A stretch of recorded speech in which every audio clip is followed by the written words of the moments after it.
What is going on, everybody? It is episode 948 of Pop Culture Crisis. My name is Brett, and I'm here once again with my co-host on this Monday. Introduce yourself, please. Hello, Crisis Actors. It's Mary. Happy Monday. We are back from the weekend. I think that we're getting increasingly paranoid about you guys listening to us. Yeah. Unawares. So, I don't know. Before the show, it feels like you're reading our minds in the chat. Yeah, before the show, I was talking to Mary, and I said we should do a video on fake cells versus real cells. And you were talking about the kitchen chads. Yeah, like, what even I was is talking. This? So yeah, I was talking about the new. Well, I didn't even reference the shoe video, but that was the deal, right? I was referencing a video that I had watched, and I literally saw in the chat. I think it was Yesh, but I could be misremembering who it was. They were talking about it in the chat. Yeah. So I was like, bro, are you guys? Like, are we having a hot mic moment? They could be. I mean, there's worse things to get caught on hot mic. Way worse. Way worse. Especially for us. I don't think it's too bad. Yeah, like it would have been way worse. I'm the main culprit there. If I have sometimes. a hot mic moment, it's over for this channel. Yeah. It happens all the time, but we just don't yet. Well, the thing is, though, guys, when we're in that main screen on the PTZ, the music's playing, so you can't hear any of the awful stuff Mary is saying. Yeah. I'm glad that hasn't happened yet. We had one hot mic moment, but it was only on Rumble, and I don't think anybody remembers. That's okay. It's done and gone. It's been scrubbed. Even that wasn't that bad. We're not bad people, okay? I would like to think we're just that we're funny. Not. There we go. In ways that actually, YouTube that's not true. Because every day, somebody in the chat named Mergler comes in to say that I am a bad person. He's literally in the chat right now saying Brett is a bad person. Why? I want to know why. Like, why do you think he's such a terrible person? It's what it is, guys. Hit the like button on this video. Subscribe to the channel if you think I'm a good person. Yeah. And or not. Share the video out with your friends and everybody in your life that you both love and hate. The more people that you share the episodes and the segments with, the faster this channel can grow. So thank you guys so much for that. I want to remind you guys that I did put a link to the second PCC Weekend update. It is in there. If you didn't get a chance to listen to it over the weekend, I would hope that you would go and take the time to have a listen to it. It's about an hour and a half long. I got into a lot of different stuff, and I've already recorded the first segment for the third episode of PCC Weekend Update. Also, there is coffee to shill. Yes, there is. There always is. And it's in the description box for both of them, both the PCC Weekend Update and Cast Brew. Castbrew.com. You can go to the featured homepage. Mary's Ghost Blend will be right there. If you are so late as to not have gotten yourself a bag of my coffee flavor yet, and you can actually benefit from the time you've waited because there's now a discount code, Turkey20, for Thanksgiving. You can get 20% off. There you go. In the chat, Dingus Khan says bread is about as offensive as a glass of water. I mean, depending on some glasses of water, very offensive. Yeah, anything that doesn't have sparkling, if it's not sparkling water, I find it offensive. I have to have sparkling water. Like I actually wish I could. You really gonna pretend you were drinking sparkling water before you came out here? I wish I had sparkling water here at work. I do. You can bring some. Yeah, but then I have to pay for it. I thought we did have sparkling water. It's just flavored. I mean, yeah, I don't want the flavored We have tons stuff. of flavored sparkling water. I don't want that. I like it plain too. Yeah, so do I. I agree with you on that. It's better. I prefer it that way. Like I said, I don't want a Cast Brew, bro. I want sparkling water. We're gonna have it. Spa water. Exactly. Coming soon. So guys, again, hit the like button, share the video. We got a bunch of stuff to get into today. Number one being that we are not too far out from the release of the never-ending series that is Stranger Things. It's gonna go on for 1,000 years, even in its last season. And they've got a bad PR campaign that they now have to fight against, as it looks like there is this report come out that Millie Bobby Brown has filed an official complaint with Netflix. That's what they're saying, for harassment and bullying. I don't know what actually differentiates bullying. I don't know what differentiates harassment from bullying, but they've addressed both in this against her her co-worker, David Harbour. Freudian slip there. Yeah. Tim is about to get a complaint from Brett about my bullying tactics and set, you know? Yeah. So David Harbour, who of course, David Harbour, who we just literally talked about last week because of his weird relationship with his weird wife. And all of that thing falling apart. The butt plugs, etc. It's a whole thing. His relationship on the set of Stranger Things has been called into question, where apparently the best thing he has going for him is that all of the reports say it was quote unquote not sexual in nature, which is to me just them running cover for this guy by trying to make harassment seem somehow okay because it wasn't sexual harassment. So, well, I mean, it would be significantly worse to sexually harass someone that you met when they were like 10 years old. It's still a form of covering up for the guy, though. They're like, oh, well, you know, at least he wasn't. Bit. They're like, in Hollywood, like, the best I can do is to give you not a pedophile. So we're going to talk about that. We are also going to talk about Jennifer Lawrence, who is saying that she has finally decided to call it quits on speaking out about politics because it divides the audience. It's making the country worse and all of that stuff. Shocking thing that all of these celebrities should have learned 20 years ago. But what can you do? Also, the Wicked press tour is back for Wicked for Good, and guess what? It's creepier than ever. Back with a vengeance. These two cannot stop crying and fondling each other. And now they have matching tattoos. So that's great and totally not creepy and unprofessional at all. It's like they spent a weekend in Vegas together every day. But yeah, it's just that 24/7. And there were a lot of people saying that they're probably like doing GHB or something. They look off their gourd. I mean, if they're doing like acid, or if they're doing like MDMA could make them very... It's the drug of musical theater, guys. No chemicals required. MDMA could make you tactile enough to have to be like... No, I think it's just the pure drug, the pure high of being a theater kid. There you go. So we got that. We get a bunch of other stuff. If you're ready to go, then Mary, we could just get this Monday show underway. You ready? Yeah, let's go. Let's go for it.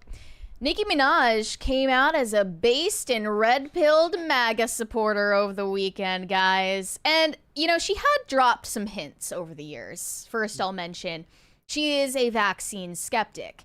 She once tweeted about an experience that she heard from the friend of her cousin from Trinidad, whose balls swelled up to some insane degree after he got a vaccine. So she was saying that to offer, you know, her 2 cents about the vaccine mandate debate. I remember after that happened, Luke, when Luke used to stay at the castle, he had an RV and he had a Nicki Minaj flag. Yes, there is this the American famous flag of her giving it's on our thumbnail. The 07. Yeah.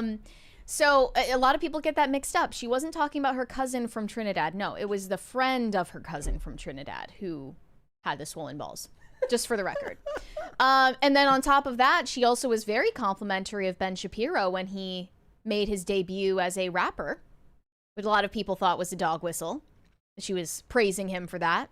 In my heart of hearts, she loves Michael Knowles. She's the queen of rap, so she gets to decide who is included in the pantheon. See, it's funnier though if she's like into Andrew Clavin. She's like the biggest Andrew Clavin fan. Like that to me is like real. You want to stand out. You don't want to be just the into the big choice. Yeah, you don't want to be just into the big names. Like anybody can like Ben Shapiro because everybody's heard of him. Right. Anybody could even like Matt Walsh because he's so controversial all the time. It takes a real Politico to like Andrew Clavin when you're not part of, you know, Andrew Clavin's got a big he's got a big platform, but he's also still very much just in the political space. You want to be the rapper who's into Andrew Clavin. So I should really get to the point, shouldn't I? Nicki Minaj responded to Donald Trump's recent Truth Social post about the persecution of Christians in Nigeria. He said Christianity is facing an existential threat in Nigeria. Thousands of Christians are being killed. Radical Islamists are responsible for this mass slaughter. I'm hereby making Nigeria a country of particular concern, but this is the least of it. When Christians or any group is slaughtered like this is happening in Nigeria, something must be done. I'm asking Congressman Riley Moore, friend of Timcast, together with Chairman Tom Cole and the House Appropriations Committee to immediately look into this matter. So he put out this statement, and Nicki Minaj found it particularly touching because she responded on her own X saying, "Reading this made me feel a deep sense of gratitude. We live in a country where we can freely worship God. No group should ever be persecuted for practicing their religion. We don't have to share the same beliefs in order for us to respect each other. Numerous countries all around the world are being affected by this horror, and it's dangerous to pretend we don't notice. Thank you to the president and his team for taking this seriously. God bless every persecuted Christian. Let's remember to lift them up in prayer. So I think this is a relatively bipartisan issue, right? Like, you shouldn't be killed for practicing your faith. It doesn't seem that politically charged. It shouldn't be. No, that's the problem. It is. And I'll tell you why. Because everything in politics now is whataboutism. And ask any American leftist, they genuinely don't believe any Christians on the globe are persecuted. Yeah. Because they're ignorant and willfully so. And of course, just the fact that she said anything positive about Trump really set people off, including a lot of her own fans, the Barbs. Her fan base is referred to as the Barbed, is short for Barbies, I believe. And now she's starting this campaign to make America gag again. Michael Knowles said the Barbs are vindicated yet again. George Santos replied saying, I want the record to reflect I was the first Barb elected to Congress and named a whole bill after Nicki Minaj, the Minaj Act of 2023. Thank you for coming full circle and for joining the fight for global peace. That was George Santos? Yeah. See, you see the problem with this is, I'll tell you why. Because this happens every so often. Something happens in Hollywood, a celebrity dies, or something bad happens, and you know who comes out and says something is Woody Allen. And you're like, okay, that's the publicity you don't want. Like when Woody Allen comes out and he's like, he was a great guy, his passing will be felt by many. It's like, just, you could help this person by not sharing your opinion. Right. And also help yourself. You know. George Santos, friend of, I guess, the company, not of the channel, but you met George Santos. Perfectly nice person. Maybe, given his... And he does admit fault for what he did, to be fair, and he expresses remorse for his crimes. Point being that, maybe he's not the best co-signal. Maybe not the best character witness. Yeah. And then Mike Waltz responded to Nicki saying, thank you for using your platform to speak out in defense of Christians being persecuted. We cannot allow this to continue. Every brother and sister of Christ must band together and say enough. If you ever find yourself in New York, come by the U.S. Embassy to United Nations. I would love to speak with you more in depth about what our administration is doing to protect Christians' freedoms all over the world. And she said, I would be honored. Thank you, Ambassador. So, needless to say, this set a lot of her fans into a complete outrage. They believed that she was anti-Trump for all these years, and I want to show video evidence of that from, I think this was probably in the late 2010s during Trump's first term. She was asked about Donald Trump by a member of the paparazzi. Donald Trump? No thoughts. Do you have any thoughts? Yeah, I voted for him. Oh yeah? What do you like about him? I wanted to bring the job back to America. And what country are you from? From America. So yeah, maybe she was throwing shade, but I think to see that and assume that she's anti-Trump is bold. Because really, she said she just doesn't have any thoughts to share on him. Also, depending on how long ago that was, like, bro, we've lived like 5 lifetimes since the late 2010s. Oh, yeah. And, I think that Nicki probably just was making the calculated move to not get into the political arena at the time. And let's face it, whenever this stuff happens, the conservatives come out of the woodwork. Like, you know what? I always like the cut of her jib. Nicki Minaj's jib. It's the whatever her jib is or wherever it is. You're so much better off just not never. First, the Democrat Party in 2024. So you can't vie for their affirmation. But Nicki Minaj has now responded to a lot of the criticism from her fans after praising Trump. And here's what she said.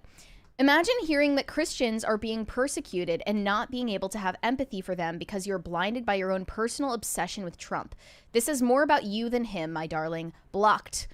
And then she followed up to another fan saying, saying, Nicki, as a diehard fan who genuinely sticks beside you through every single scandal, you shouldn't, you cozying up to this effing loser, I might have to tap out. We live in a country that wants to weaponize religion. So your gay fans can be persecuted. And here's what she said to that fan. Imagine, this was her responding to this fan twice. Imagine hearing that Christians are being murdered and making it about you being gay. When my home was swatted multiple times with my innocent toddler inside, with maybe 20 officers with guns drawn pointed at our home due to political corruption, you being gay couldn't save me. And it is true that Nicki Minaj's home has been swatted 3 times, I believe, in the last 2 years due to fraudulent calls to law enforcement. I don't know what she's talking about in regard to political corruption. It just sounds like you're famous and people hate you and they're doxing you. Yeah. But she said, you being gay couldn't save me. Expecting someone to stay oppressed, abused, targeted, harassed, and consistently ignored by public figures who were supposed to be helping them says more about you than it does anyone else. I'll advocate for you the same way that I'm advocating for murdered Christians. Like I always have. Just remember that diligently, compassionately. Just remember that part too. And I know you're not a diehard fan. Let me think. Petty is a registered sex offender. He was convicted of for house arrest. He was put on house arrest because he re-register as a sex offender in California. And not only that, Nicki Minaj has also been vocally supportive of her brother, who is also a convicted rapist. She actually was present at, or rather, she offered a letter at the sentencing of her brother in 2016, pleading for the judge to give him a lighter sentence, saying that he is the most patient, gentle, genuine, giving, selfless man she knows. He was convicted of serially raping his 11-year-old stepdaughter. Yeah. She paid for his $100,000 bail and supported him during his trial because I guess family loyalty supersedes morality for a lot of people, celebrities or not. I find that disgusting. Yeah. I don't think that she's some sort of moral paragon. It's nice that she is offering support to Christians who are being persecuted and killed for their faith, and I appreciate that at least, but maybe not the best celebrity to have in the Trump corner, you know? Yeah, and that's one of those, like, a lot of people don't know about that story or anything that's going on. Yeah, a lot of people have not really dug up those details. Yeah. So I'm always going to be suspicious of her. Always be a little bit suspicious. All right. I refresh the stream, guys. I'm not sure if it's I'm not sure if it's Ethernet issues going on here, but refresh the stream if you're having problems with it. I working on it here, but I still have a list as excellent connection, so things should be fine. But we're gonna keep going. But did we get F's in the chat? There was F's in the chat, but I think we're good, right? Refresh, guys, and it should be good. But go ahead, let's move on. Okay. So I know this is also a little bit politically charged, but yeah, I mean, this happens sometimes. We have to talk about it. The MySpace era is making a huge comeback, and you have the Trump administration to thank for that. I think this is a sign that the people managing social media for the Trump administration are millennials, and they grew up in the MySpace era, hence why they decided to recreate MySpace on the White House website. They created My Safe Space, where Democrats go when opening the government feels too hard. Amid the ongoing government shutdown, they created this satirical MySpace page for the Democratic Party. Can you pull this up for us? Hold on. It's My Safe Space, a place for Dems. And they recreated the whole like primitive HTML look on the site. Do you have it here? Yep, here it is. With the background of sombreros. And this is supposed to be Hakeem Jeffries' profile. Mood difficult with the middle finger emoticon. I like that he's got blog entries. I never wrote, this is before your time, but I never wrote blog entries when I had a MySpace. This is how you do social media marketing the yes, right way.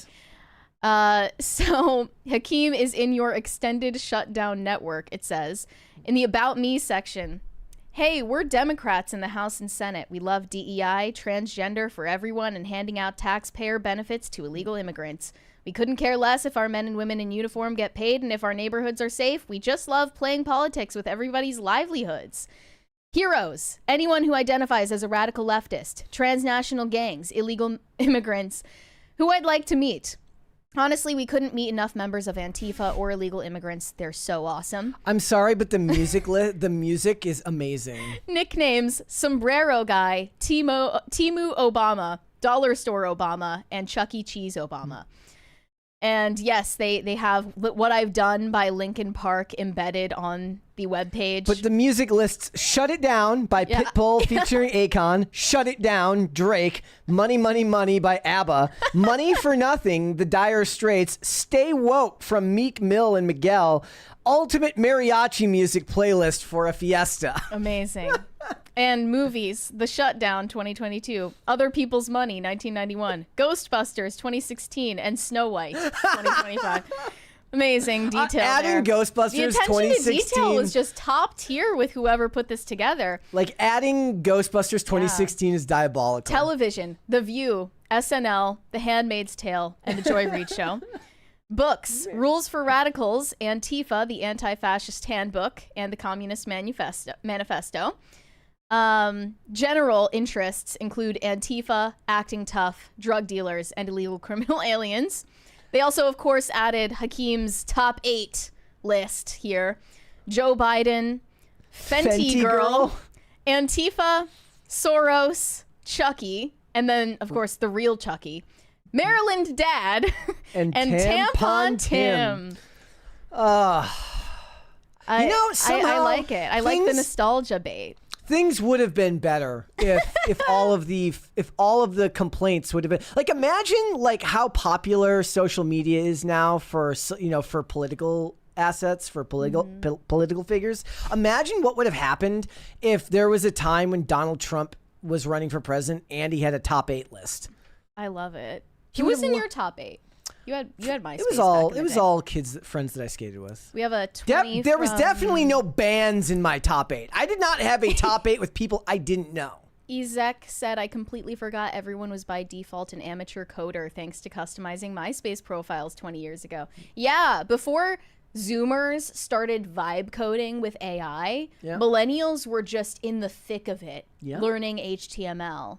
Because you had no other choice. I mean, I'm sure there's at least a couple of examples of people who got into computer engineering because they got into coding because of that. And now Gen Z is like hopelessly illiterate when it comes to navigating. I mean, that's how it is now, right? Like a lot of them, they don't even use real computers. Right. They just use tablets or their phone. I mean, I know for a fact I came of age when everything was optimized for user interface. Yeah. So I don't know anything about HTML or like navigating the internet on a deeper level. Yeah. That's essentially why. But like I would guess the majority of staffers in the White House currently are millennials. Would that sound right to you? Oh, that sounds about right. Especially the ones who are in the social media department. I'm not a political, I don't know much about like the ins and outs of like the backroom politics, but does that sound right? Like would staffers be millennials or would staffers be Gen Z? To me. I mean, I feel like staffers would also be Gen Z. There are some. How old is the oldest Gen Z? At the moment, I believe 29. Okay, then I would imagine that a lot of the staffers are Gen Z. But I don't think any of them had experience using MySpace. I mean, maybe they got a consultation from one of their millennial bosses. We've reached a point now where the people with living memory of MySpace are 30 and over. Yeah, they are. Absolutely. So I personally remember like my cousin having a MySpace, but she was definitely way too young to have a MySpace. I remember like your first introduction to like your brain getting just a rush of dopamine was seeing new messages, new comments, and we don't have Adobe Flash anymore, so we can't go back and look at all of these pages, how they actually looked on the archive. See, I think that Tom from MySpace should like start another company. He should get out of the photography business. What is he doing these days? Does anyone know? He was like a travel photographer. He cashed out, sold his company or sold his stock or whatever controlling interest he had in MySpace, and he became like a travel photographer. The best thing about that is like that's my favorite story is like so many people who have a successful career go on to do something in photography. For instance, both Randy Johnson and Ken Griffey Jr., Hall of Fame Seattle Mariners. I don't know if Randy Johnson's in the Hall of Fame yet, but I believe Ken Griffey Jr. was a first ballot Hall of Famer. Both of them went on to be professional sports photographers.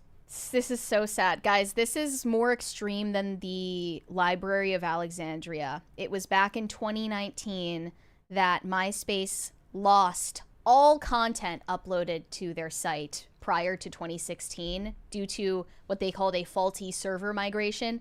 Mass deletion of content. We can't see anymore. So sad. You'll have to check your photo bucket if you want to find those photos, guys. Or Flickr, maybe. Or Flickr. I have no idea if this is real, but I saw people reposting JD Vance's blog posts from 2005. This was not on MySpace, but his own personal blog. And this one entry says, I don't know what to say. I returned home yesterday to North Carolina with a schedule of going to Iraq on my 21st birthday. August 2nd, rather. Hopefully that will happen. I'm so bored and lonely here that I need something to get my mind back on the right track. I feel really weird right now. Like I don't want to hang out with anyone except for my closest friends or family. And I have a few really good friends here and no family. Needless to say, it was a crappy day. I hate airports. And yesterday was incredibly emotional for me. I honestly can say that I felt more like a female than I think I ever will. So you think you're part of the camp that believe he was an undercover emo.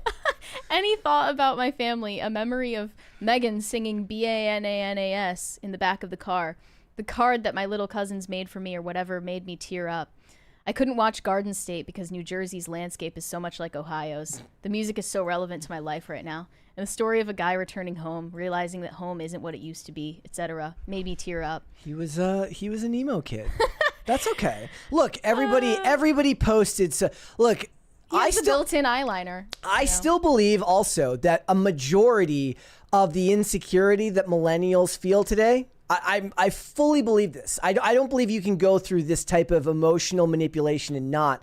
I think an entire generation of people reading the vague book away messages of women they had a crush on has damaged an entire generation of men. So when the girl you liked posted emo song lyrics and you were sitting there wondering if you did something wrong, you know, that scarred an entire generation of men. JD Vance can't escape that. I imagine the top 8 feature was traumatizing for many people. Oh yeah, as a lot. well. I think that Tom was a bit of a psychopath. Yeah. Like I think he wanted to sow discord and, you know, and hatred amongst friends. I just think Instagram needs to bring that back a little. Bring back the following tab where you can stalk everybody. Yeah.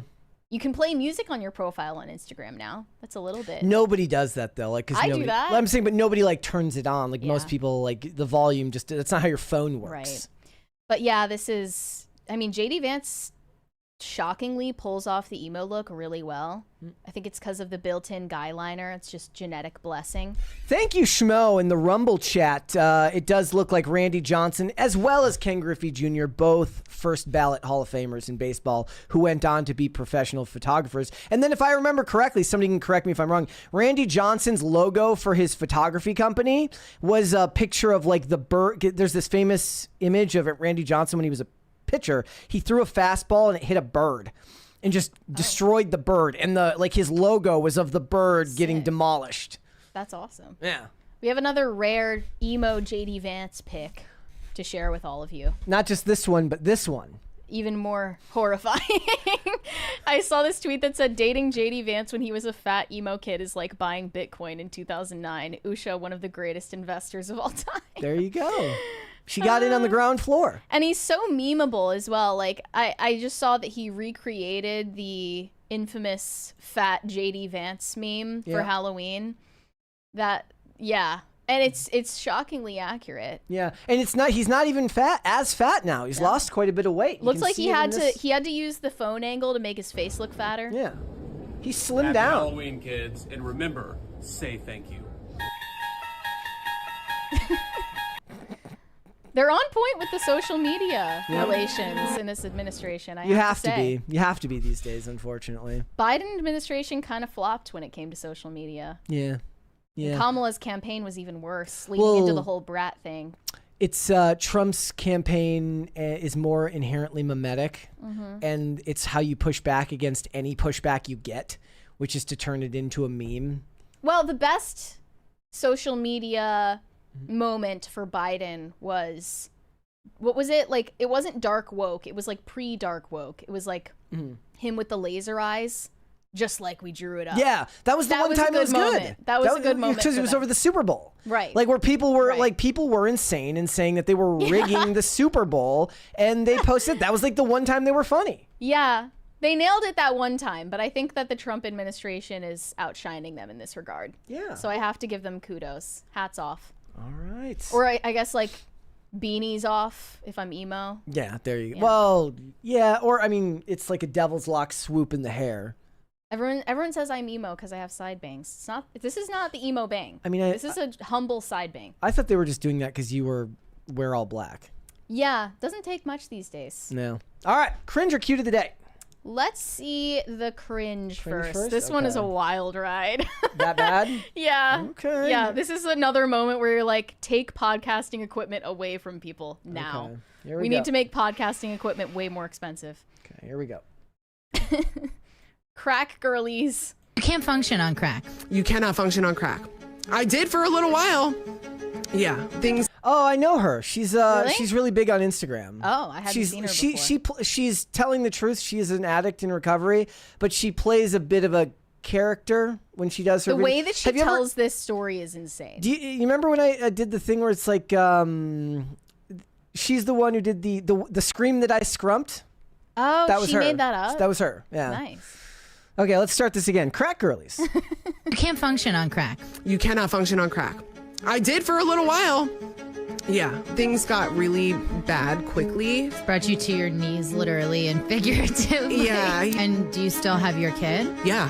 Oh, yeah. And now I'm a dental assistant. Bro, why is the music so freaking loud and overpowering?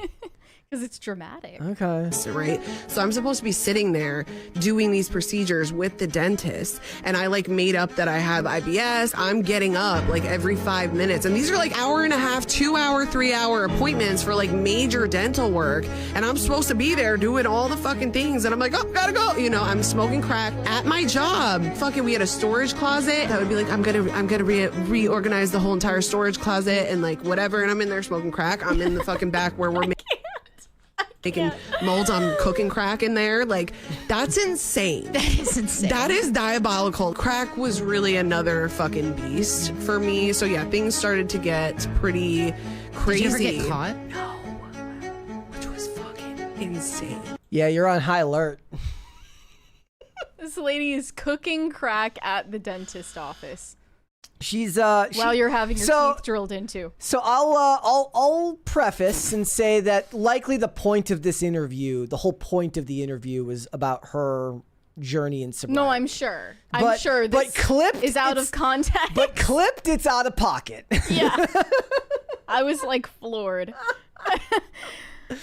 Yeah, her content is basically all about like how life changed for her after getting sober, and she plays. I imagine that there's a bit of a half of it's her real persona, and half of it is a bit of the camera's rolling, so you play it up. Not necessarily there, but when she does her Like skits. like or when whatever. they're not even skits. It's like she just goes and she Story starts times. story time or rambling about different things. And she does this thing where she's just kind of like talking to the ceiling sometimes because she's always looking up. She's good. She's interesting, but you'd have to know the character. Otherwise, it just looks like why did we give anybody a microphone? Like, I mean, look, I have some stories where if I told them, it would come off that way too. But I'm Is never it gonna as crazy as crack in the storage closet at the dentist? I feel like that's hard to beat.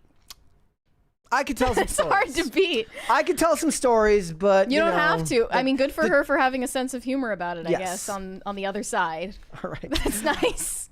All right, let's do Like, imagine finding out that you were one of the dental patients. my guess is that just because she didn't get caught doesn't mean people didn't know. You'd think she would be abusing nitrous instead. Plenty of that at the dentist. Well, they might regulate that. Right. All right, cute of the day Aw. from Skylar. This is from DJ Dubs. He's a regular over on Rumble. So if you're watching right now, my cat Duchess, she was born with 2 different color eyes. Oh yeah, DJ Dubs on Rumble. I love a white cat with heterochromia. Those are literally my favorite. If I have a cat in the future, which is not near in the future, But possible. I have many requirements. First of all, they must be polydactyl. They must have thumbs. I love that. I think that's adorable. I think we had at least one cute of the day with somebody that had Love thumbs. cats with thumbs. If you have a cat with thumbs, please send it into cute of the day. Yeah. But that must be a requirement. Heterochromia preferable. Must be white cat. love a Scottish fold. If I could find a white Scottish fold with heterochromia and thumbs, that would be ideal for me. But also, it has to be a female cat because male cats are crazy. I mean, we've got 3 cats, and our 3 cats they're always out of pocket. They are out of pocket, but imagine how much more out of pocket they would be if they were male. Like, male cats are just not to be messed with. But the thing is we've got the male cats that come hang out in the neighborhood, and they're always so friendly. Wait, are your cats fixed? You better hope they are. I have no idea. I mean, they don't ever meet each other. I know, but you never know what could happen. Yeah. If one of them gets out and comes back pregnant, don't go acting surprised about it. I mean, I have no idea if Chloe's old. I don't think Chloe and Mocha. No, they can get those pregnant. Would be geriatric pregnancies. I thought that the cats could get pregnant like whenever. Because they have litters, you know? So we've got the 2 male cats in the neighborhood, Bucket and Dusty, and they're chill.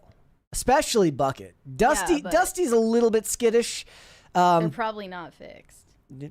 Who knows? They could be dangerous. All right. Well, that's what the beauty mark though. Is that like a little beauty mark on her head? Up there. That's cute. I like it. There you go. All right. This is maybe my favorite cute of the day. That's high praise. I love a white cat. That's high praise. And no, that doesn't make me racist. And I just like any cat with 2 different color eyes because it's like me.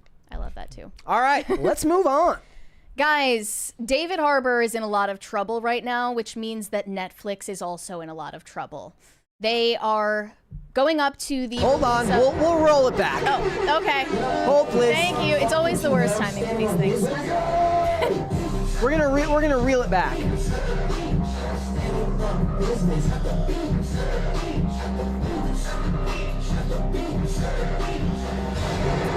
All right, so we'll wait for the lights to reset. We'll wait for the lights to reset. We do this to ourselves. We really do. Like, it's our own fault.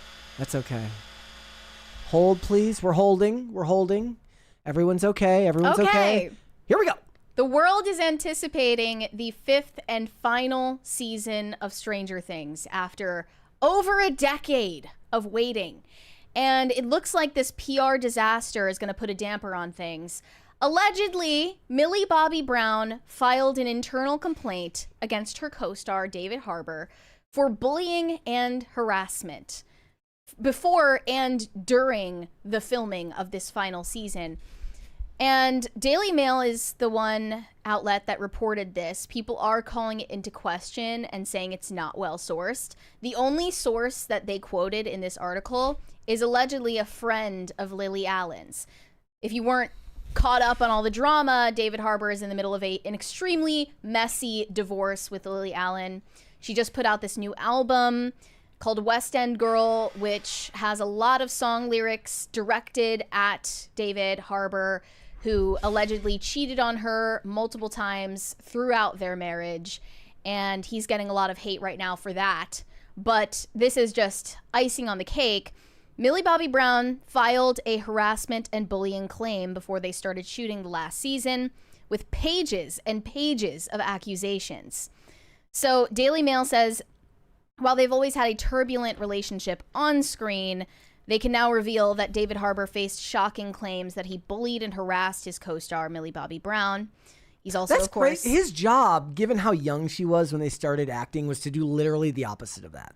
Well, on screen, you're supposed to find this heartwarming relationship between him and Eleven. He's like the adoptive father figure. He's a protective dad who's kind of an a-hole sometimes, but he's soft on the inside. But the point is as a veteran actor who's going to be working with child actors, which is not always easy, it is your job to kind of keep a healthy distance, of course. Oh, I saw somebody in the chat earlier said, how come nobody ever talks about Drake and Millie Bobby Brown? Like, no, we've talked about that. Don't say that about us. He said something about when she was 17. No. She was younger than that. She was like 13. Yeah. They were texting about boys. Yeah, that's a whole separate issue. So David Harbour is said to have faced an internal inquiry after Millie Bobby Brown allegedly complained about his behavior towards her. While the outcome of the investigation is not known, the Daily Mail understands the allegations did not include claims of sexual impropriety. Because, of course, when we hear about harassment on a Hollywood set, everyone's mind is going to immediately turn to allegations of sexual misconduct. That is not the case here. We set the bar high here. Fortunately. They set the bar high there in Hollywood. I mean, look, I would say it would be way worse if it were sexual in nature, especially given that he's known this girl since she was like literally 10 years old. But thankfully, that is not part of the allegation. I still feel him. like that's a way of like shifting the narrative around it, where it's like instead of focusing on what it is, you focus on what it's not, which is like it's literally the lowest bar you can set for a person. Is somebody's like, why were you bullying a child on the set of a television show? He's like, at least I wasn't sexually harassing her. Well, another thing here is that, of course, people still see Millie Bobby Brown as a child. She's actually 22, I believe. Yes, 21 or 22. And she- married. She can fend for herself, but according to Daily Mail's source, the friend of Lily Allen, Millie filed a harassment and bullying claim before they started shooting the last season, with pages and pages of accusations, and the investigation went on for months. Allegedly, Lily Allen, while they were still together, was supporting David Harbour throughout this whole brutal ordeal. And then she added that Netflix will never comment on an internal investigation, understandable, but the fact that they have not denied it speaks volumes. Stranger Things helped put Netflix on the map. Millions of fans around the world have been anticipating the finale, and no one wants anything to take away the attention from that. Of course, his divorce and this are going to do exactly that. And the source continued saying Lily Allen went through a lot of pain in private, a lot of tears, angst. She created some of her best art out of that pain. She's in a great place now and not seeking revenge. So they added that because my first thought when this headline published was, is this a guerrilla revenge campaign on the side of Lily Allen's divorce attorneys? Are they trying to publicly smear his reputation? That would be very diabolical. Maybe and not her divorce Voyeuresque. attorneys, rather her PR team. Yeah. Not her divorce attorneys. I should be clear about that. Maybe this is coming from people in Lily Allen's camp who are trying to smear his name. But they claim that it has nothing to do with revenge. And she still is trying to maintain a good relationship between her daughters and David Harbour because she comes from a broken home herself and doesn't want to repeat that. By the way, if Netflix wants to fix this PR disaster right now, you need to find 2 clips of somebody being bullied in the show, and you need to start promoting those clips so that Stranger Things and Bullied gets moved down the SEO, or moved up the SEO, and David Harbour bullying Millie Bobby Brown gets moved down. There were no specifics listed in this article of anything that he did or said to Millie Bobby Brown, so it's totally up to speculation. But I'll just say, looking at David Harbour on a physiognomy level, you can tell that he's untrustworthy. Like, there's a little bit of sinister energy underneath that man. I'm not one to always agree with the stance, but I will say, look, when we make a lot of thumbnails at this job, right? We have to look at a lot of pictures, and there is this face that David Harbour makes that does kind of It's look. just his face. He kind of has this look of like polite cruelty, if I was to put it into words, like almost like bragging cruelty, like he's excited about it. He gives me the same vibes as Ryan Reynolds. I'm a Ryan Reynolds hater.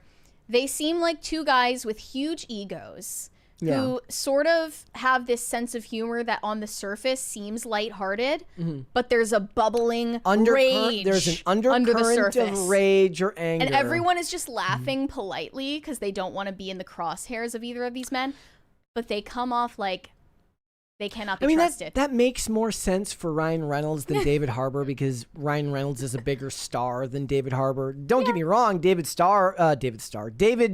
Harbour he's a big name in Hollywood, but he's not Ryan Reynolds level Not of yet, star. at least. But I like my instinct is like he tells the same story multiple times to crew members so that they have to listen because he knows that they will be like, he'll make note when they walk away early.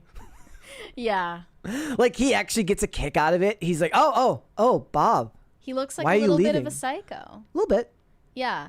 So far, representatives for Millie Bobby Brown, reps for David Harbour, reps for Netflix, etc., have not responded to any request for comment. I mean, unless Millie Bobby Brown says something, the best thing he can do is not say anything, because anything he says will be taken as an admission of guilt anyways. Do you agree that Netflix should or shouldn't respond? You think the best thing Ignore is it. to... Especially with a 'Cause if lack it's- of verified sources. If it's not true, wouldn't Netflix say that it's not true? No, not Really? necessarily. Just to end the speculation there, if it weren't true. I don't know. I would assume that No, it because is you'll true. get 10,000 headlines that say Netflix responds to harassment allegations, even though the response is to say that they're not true. I'm just saying my gut instinct is that it's true because he seems like a jerk.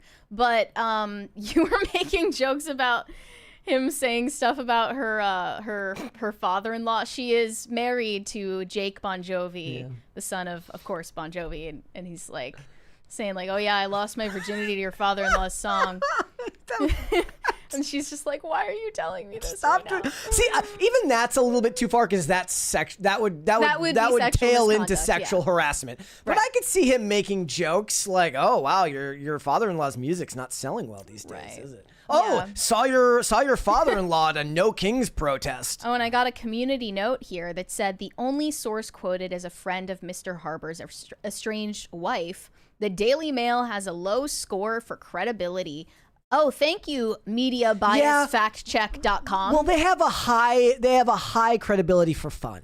And people started circulating this clip of Millie Bobby Brown from an interview. I believe she was doing promo for season 4 of Stranger Things at the time. And they're reading into what this means, her reaction to the mention of David Harbour's name in this clip. Harbour is officiating. Yes. Yes. I don't know how I feel. Sure. Matthew Modine, I think. Okay, if you're going to select All the guy said is he was making a joke about David Harbour officiating her wedding, and then she seemed confused about it. I don't know. She's never said anything negative about him on a public platform. And I then found a thread of people who have worked with or dated David Harbour that are now glazing Lily Allen publicly on the timeline. You know what that's called, right? The enemy of my enemy. Yeah. I mean, some of these, I get it. They're like a jilted ex. So, of course, they're going to be in sisterhood solidarity with Lily Allen right now, who is allegedly hard done by. But the other ones, the people who just worked with David Harbour and are vocally supporting Lily Allen, that one sets off a little more alarm bells to me. That includes Allison Sudol, who dated David Harbour until spring of 2019, commenting supportively of Lily Allen's album announcement. Florence Pugh, who plays David's daughter in the MCU, she also liked 2 of Lily Allen's posts related to her new album. Mila Jovovich, who co-starred in Hellboy with David Harbour, was posting about Lily Allen's new album, saying, "I'll take 14 of them right now." And then Lily Rabe, who shared the visuals for Relapse, one of Lily Allen's song on Instagram, was in Merchant of Venice with David Harbour and allegedly did not have a good time. This is according to a blind item. He used to be a nightmare to work with. During Merchant of Venice on Broadway, he made everyone miserable and made his co-star Lily Rabe cry every day. He once threw a chair at a stage manager. Everyone assumed alcohol or drugs and just tried to get through the limited run as best they could. I feel like he's gotten better since then. However, can confirm he was sleeping with a Corrine? What? From a now closed show last year. He took her to his house where Lily was in London. So there's another co-star, not someone who dated him in the past. And then also the kid who starred in Gran Turismo alongside David Harbour. I love that movie too. This bums me out. Archie Madekwe, I'm not sure how to pronounce his name. He was even in attendance at Lily Allen's album launch party recently. Yeah. Which, of course, I have to give context. This entire album is just dragging David Harbour's name through the mud. That's the entire point of this album. My hope is that he just wasn't clued in on what was going on, and he was there because he got to know the whole, the husband and the wife while they were making Gran Turismo. Yeah, he was in Gran Turismo with David Harbour, and they're saying, as far as we can tell, was not friends with Lily at the time, but maybe he had a negative experience with David Harbour as well.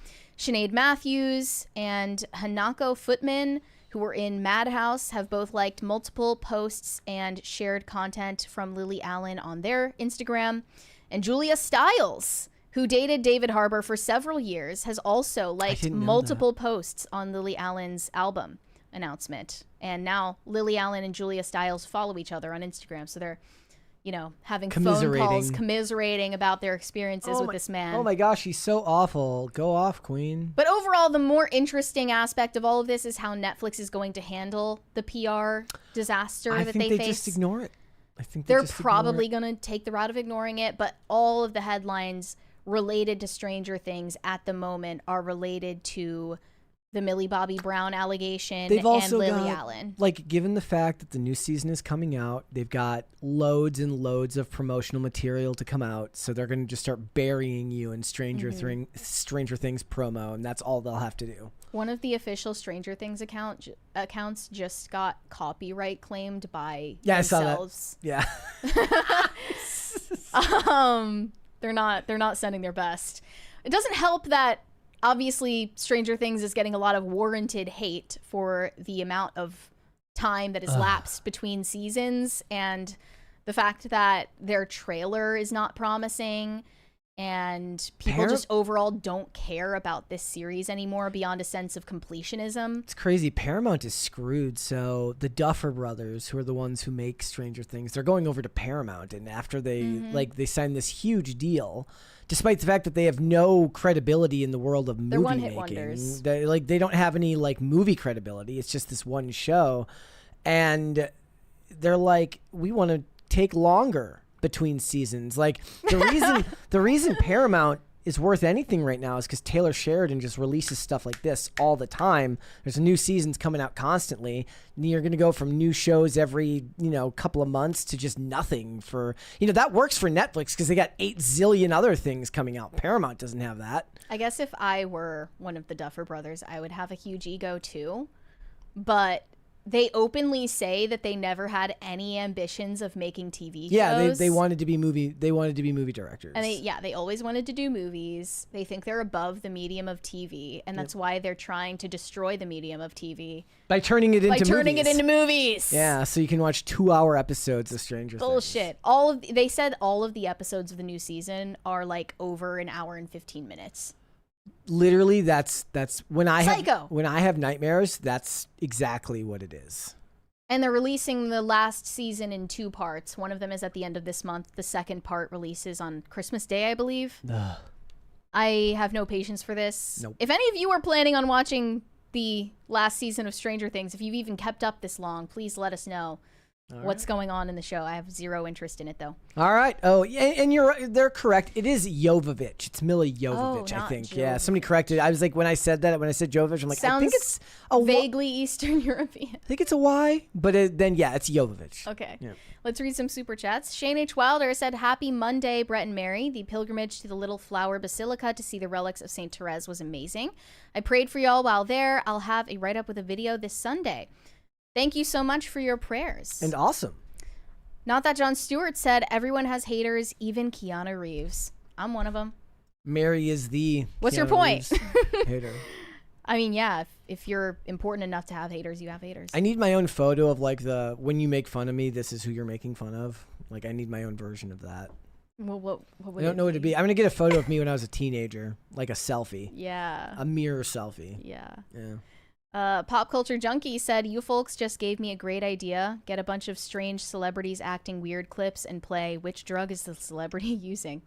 Okay, so here's the thing about that. Like, maybe it's because of my own history, but I'm always hesitant to speculate on that stuff because sometimes people are just weird. Oh, except when it comes to Drew Barrymore, then you're saying that she's on Galaxy gas and MDMA the entire time that she's running a daytime television show. Yeah.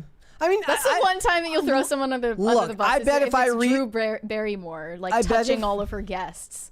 I bet if I rewatch that. And her dog. I bet if I rewatch that, I still equivocated. And her million throw pillows. What is it with women and their obsession with throw pillows? Yeah, like it's you've married a woman when you have to remove pillows to go to bed. I love that. So there was this Adam W. skit where he's like, when it's like when you get a girlfriend and it's bedtime and he starts throwing pillows off the bed and 2 minutes go by and he's still throwing more just keep appearing until they start appearing above the bed and engulfing him. I think that was Adam W. I might be misremembering that one, but it was good. Do you have that experience? No. I have more pillows than. Oh, Yeah. okay. You're the problem. Yes. Okay. Yeah. Well, but. Challenging gender norms over here. Well, I lost my other. I had 2 good pillows. Now I have 1 good pillow and 2 bad ones. Because the 2 bad ones equal out to be the same size as the really good memory foam one. Yeah. Pop Culture Junkie says we missed a 20 from him. It's not showing up for me here. Let me scroll back up and double check here. Oh, I see it now. Okay, I'm so sorry about that. Was working for Fox O&O in Houston in 2005 when the company purchased MySpace after a bidding war. Rupert thought he had gotten such a bargain.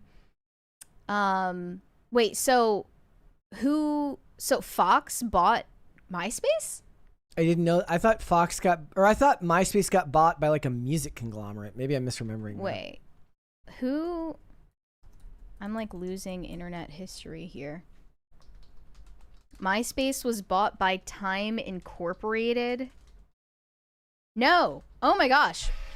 Okay, MySpace was originally acquired by News Corp in 2005 for $580 million.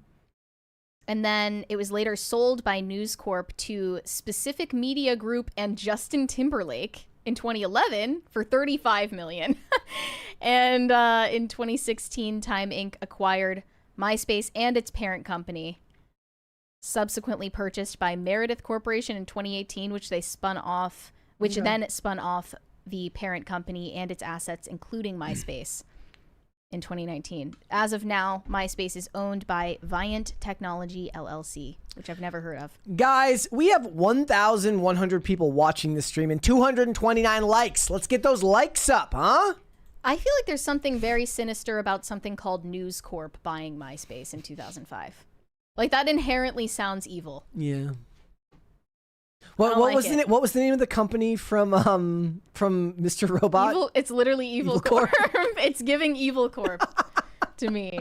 We're gonna need Rami Malek to come in his drug-addicted haze to come and save us. And 2005 was like, am I wrong? That sounds like it's pre-peak MySpace. Because I think peak MySpace would be like 2008, right?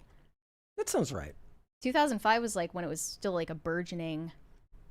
could have been a Twitter. I feel like I might have signed up for it in 2004. Played their cards right. When did it start? I feel like I signed up in 2004, but maybe maybe it wasn't even a thing yet. I don't know. I think it was probably in like 2003. Okay. Yeah. Corey Anderson said Islam is terrorism. I do not trust them at all. Okay.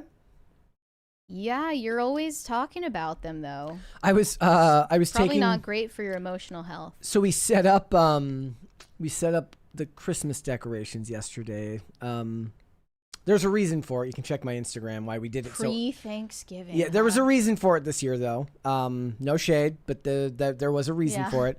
And I was taking a picture of like all the figurines she put up because you got to put together your own Santa's village.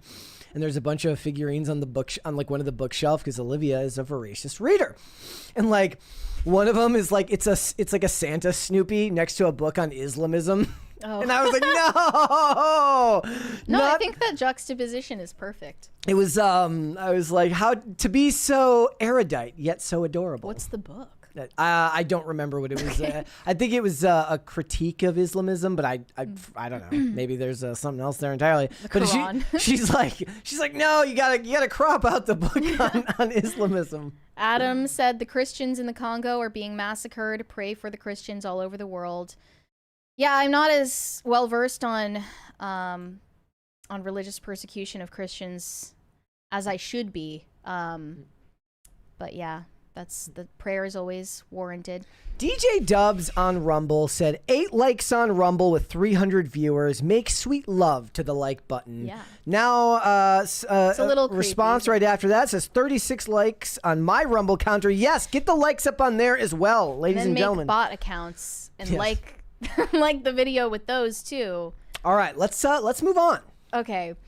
Jennifer Lawrence regrets not only her quirky, relatable persona from the early 2010s, but also just about everything that she has ever done or said.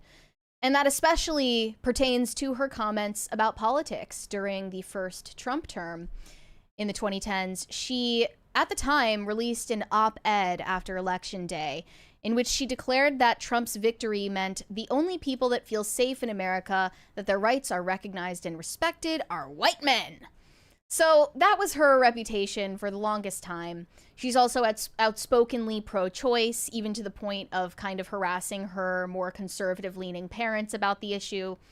And now I believe we have evidence that she has maybe become more reasonable about politics, at least more calculated in how she presents her political views. Calculated is the right word, not reasonable. Yeah. She realized with the last election, as so few celebrities realized, that they have no effect on public opinion and voting decisions. Look, I don't even know if that's necessarily true. Follow me on this. Okay. I think in a less lopsided election, there's some room there, but like you just had a really bad candidate. Well, yes. I mean, you can't take away from that. In general, yes, celebrity opinions don't move the needle the way that perhaps they once did, but perhaps just a little bit is all it takes if you're in a close election. I still think that, look, this is just, I could be wrong, but I do think that so many people are so disconnected from reality. There was like one of the top searches on Google on the day of the election was, is Joe Biden still running?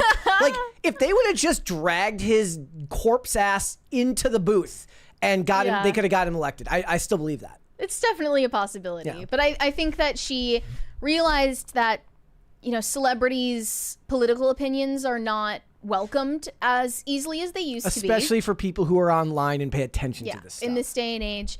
And she has made the decision to step back from sharing her political views with the exception of the movies that she makes. Yeah, so she's going to put it in the art instead. This New York Times interview that she did recently in promotion for her new movie, Die My Love, is kind of her magnum opus of like questionable PR decisions. I read through the entire thing and I honestly recommend that you do as well. But they get to a point where she is praising One Battle After Another, which is this leftist violent fantasy that totally flopped at the box office. She claims in the interview it's the most incredible movie she's ever seen in her entire life. And the interviewer says, it's also a film that speaks to this political moment in a very interesting and important way.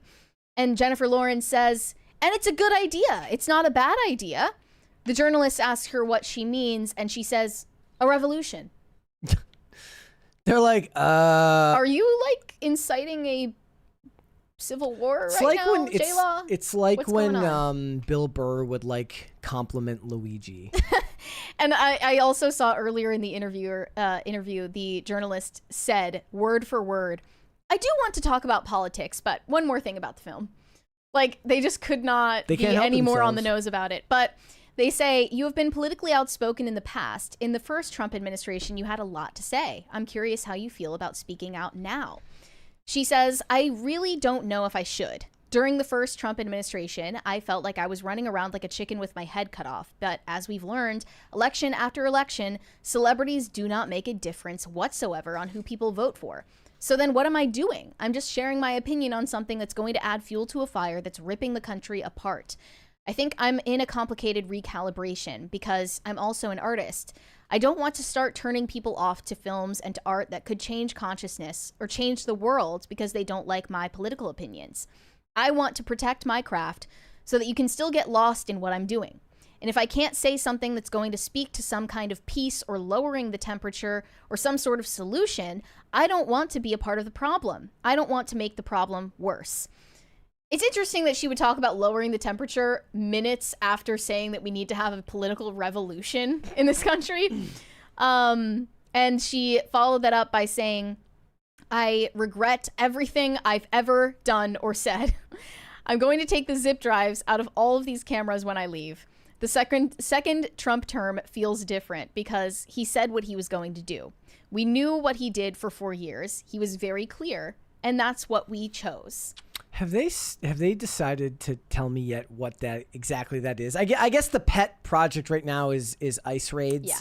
That's really it. Like, there's nothing else that I still remember when they were talking in the first term about how he was going to put gay people in camps. Like, and you wonder how you can live in such a vastly different reality from these absolute, lunatics who it doesn't comport with reality at all in any way, shape, or form. Yeah, I think that her misstep here is she's so close to getting it. She's so close to getting it, and it's infuriating.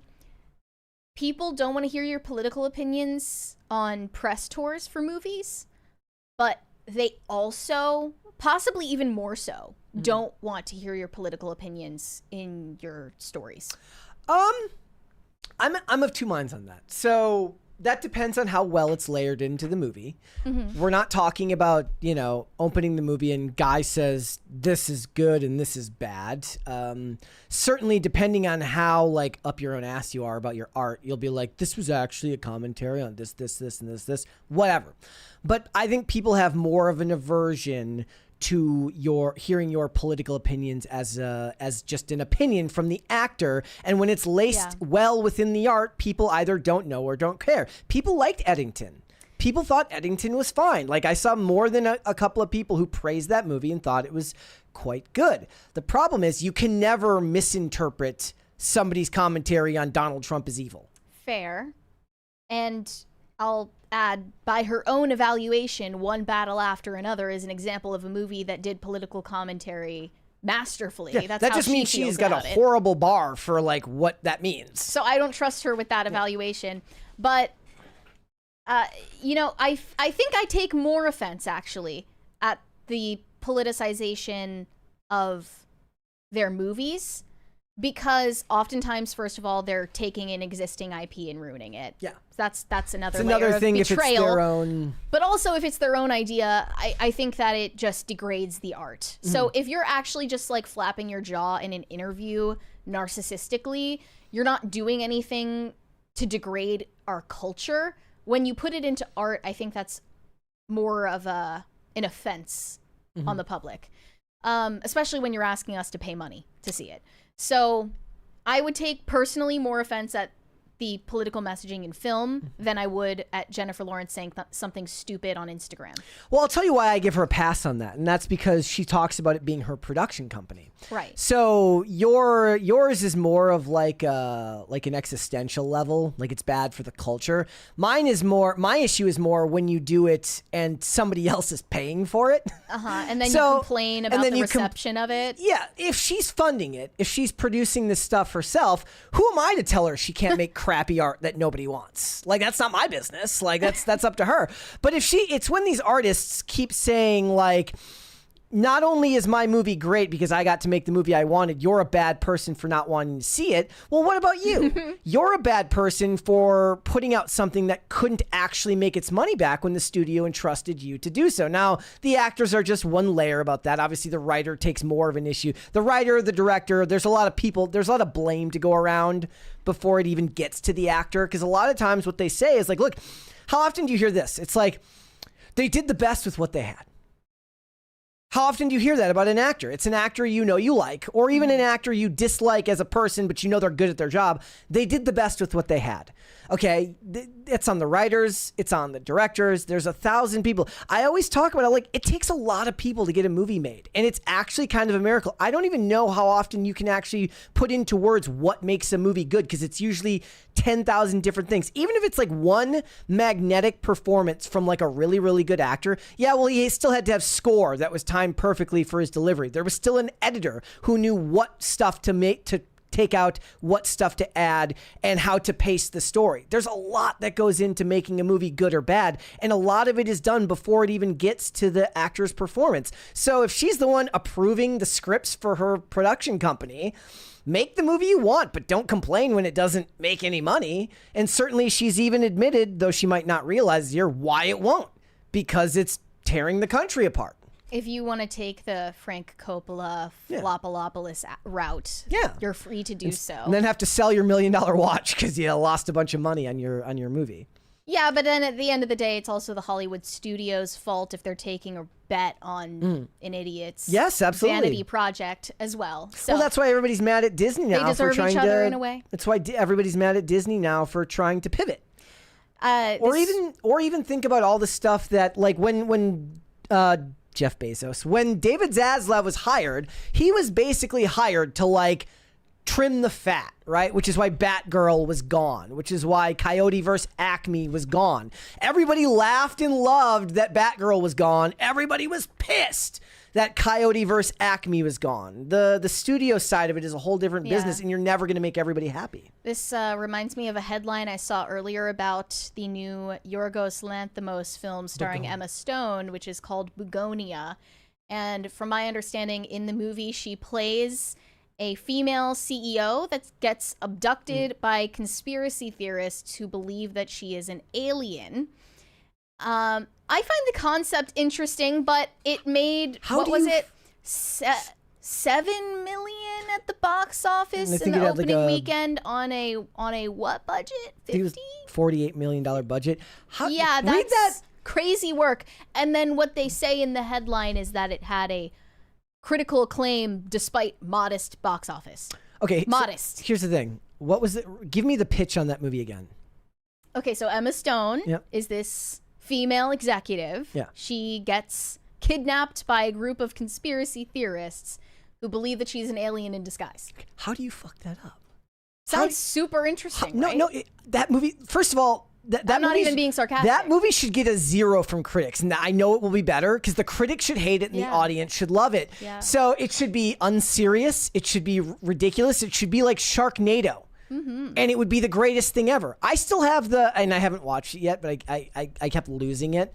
For Christmas in 2021, Luke got me a movie called Trump vs. Aliens. And I bet you it's better. Yeah. I bet you it's better. I'll say, like, I'm not a fan of art house slop, but Bugonia is more so the type of film that I would go pay to see. That makes me an exception to the rule. Yeah. But I really want to go deeper into this New York Times interview because it's just like, it's incredible. It's truly, I think, proof that Jennifer Lawrence always was quirky. It wasn't a front. It wasn't a persona. This is just who she is. And she's trying to fight it. But I think just lean into it. So they later ask her about the nude scenes that are included in this new movie, Die My Love. And she was asked if the freedom of being pregnant during the filming of the movie made her feel good about the scenes that she filmed. She said, yeah, it feels nice. I mean, I do have moments where I'm like, what technically are the differences between me and a prostitute? But it doesn't keep me up at night. And the interviewer goes, what? And she says, well, I don't think there's anything wrong with prostitution either. Wild take. And then the journalist says, I'm not saying that there is. It's funny that your mind went there. And she said, oh, I'm very good at attacking myself. I can find every angle. In fact, I should do this interview. And the journalist says, what would you ask yourself? And she says, it would be so sad. Okay, then in italics, Lawrence's publicist comes into the room where the interview is taking place to ask Jennifer to adjust her jacket. She says, oh no, it means she didn't like something. What did I say? She takes a break, walks out of the room, and then returns. The journalist asks her if everything is okay. And she says, yeah, I didn't get yelled at. I just peed. I believe in freedom of the press. She's still quirky. Yeah. By the way, guys, it was Trump versus the Illuminati. I'm sorry, Trump versus the Illuminati. Oh yeah, not aliens. They ask her about her relatable persona. Okay. Your persona has sometimes been viewed as too loud, too much. Looking back, what do you think about how you were perceived as you were coming up? She said, now that I'm in my 30s and a mom, I can see how young I was. When I meet a 23-year-old now, they're children. As horrified as I am at some things, like an old interview, so cringe, I get it. I was young and nervous and defensive and awkward. I remember when I was nominated for Silver Linings Playbook, somebody was like, everybody loves you. What does it feel like? It feels precarious. It's going to come down. That's just the nature of things. And then I fell getting my Oscar. And the next year I was waving to fans and I tripped on a cone. And I remember being like, beep, that's it. Nobody's going to believe that I fell 2 years in a row. Because after you tripped at the Oscars, people said you faked it. She says, yeah, I didn't. But everybody thought that meant everything I did was fake and it was all a shtick. This is how it felt, that I got found out as a fraud. And she She felt like people had gotten sick of her and that she had gotten sick of herself. I was just sick of doing this. Doing interviews is really scary. I'm very lucky, I'm very grateful, but it's terrifying. You finish an interview and you're gearing up to release a film and you're putting yourself out there to be picked apart. I was just tired of being quoted and people talking about the quotes. So tired of seeing myself in that way. I needed a break from it. People needed a break from it. It was a mutual breakup. So that is what precipitated her prolonged hiatus from acting, which was then followed by COVID. Actors are inherently self-conscious, and it's a job that requires them to be judged. It's not something I would wish on anybody, I'm sure. But I do want to show the evidence of her quirky moments at the Oscars that she was referencing there. So are we going for this one first? Yeah. Okay. Jennifer Lawrence's most chaotic Oscar moments. I like food. Potatoes, bread, Philly cheesesteak, and fries. I have said that before. Well, I want to shoot myself. I can't believe I've said that before. What went through my mind when I fell down? A bad word that starts with F. I'm sorry, I did a shot. I don't think I've been sucking in until just now. I just now thought about it. And is it true that you actually tripped on the red carpet tonight? There was a cone outside my car and I ran over the cone. The cone hit me. I actually forgot to shave my legs this morning. You don't have a big slit, so it's okay. I don't have a what? A big slit. Yeah, that's what I was thinking. Jennifer. So she looks back at all of this and just cringes out of her own skin. Yep. But it's funny because she's afraid of being picked apart and people talking about her quotes, and that's literally what we're doing right now. And then she also said that Christian Bale changed her approach to acting while they were working on American Hustle. She was 23 at the time. And she felt embarrassed in front of the film crew. She thought acting was embarrassing. So she would make a point of not acting until I absolutely had to at the word action. But then I would see Christian Bale. When the crew was getting ready, it became clear we were going to start rolling soon. He would slowly start getting ready. I was like, that seems like a good idea, and I should do that when I'm more mature and can handle people looking at me and being like, psh, she's acting. I can't. Like, that had to be kind of terrifying for her to be like part of a job where she felt so self-conscious about it, in a way. Yeah. Like, does she seem like she's not cut out for this? Or I mean, is it just me? Well, that's the thing, right? You have to get used to her. Have you ever seen that clip? Somebody in the chat will know what I'm talking about. Have you ever seen that clip of Leonardo DiCaprio on the set of Wolf of Wall Street where everybody in the room is screaming and yelling and he's waiting for the go clip and he literally just pauses like this. Right. He's like a and robot. Then starts, like that's like I've done this since the beginning of this podcast. What they do isn't easy. Like, it's not. Like, you have to overcome a lot of self-consciousness to do what they do effectively. Like, if you've ever had to do, like, I don't know how many of you here, like, acted in a friend's college film project or something, but you don't understand how difficult the job actually is until you go and try to do that. Now, that doesn't make them less annoying. They're still very annoying, but I don't think that you could, that when conservatives want to dismiss them in their political opinions, which are easily dismissed anyways, because they're stupid most of the time. They're like, person who plays pretend for a living. And yeah, like, they have an unfortunate streak of discrediting art entirely. Yeah, I'm like, so you're dismissive and diminishing of anything that they do. And you're not, first of all, that's annoying too, because you're not even attacking their position. You're, I don't know if that's not ad hominem, but the point is you're being dismissive of something that has nothing to do with their argument when their arguments are usually very easy to critique. Like, you're going the lame route, and like it or not, people love movies and television, and people are always going to like art, so you're going to need people like them. Yeah. And that's why you criticize what they're talking about. And then you criticize the art in its own way, which is why it's important to be honest when you critique the movies and not let your opinions on how stupid they are in their private life slip into it. So yeah, acting is hard. There's no problem with admitting that. And it's especially hard when you have an insane director like David O. Russell screaming in your ear that you're a piece of shit and you're worthless.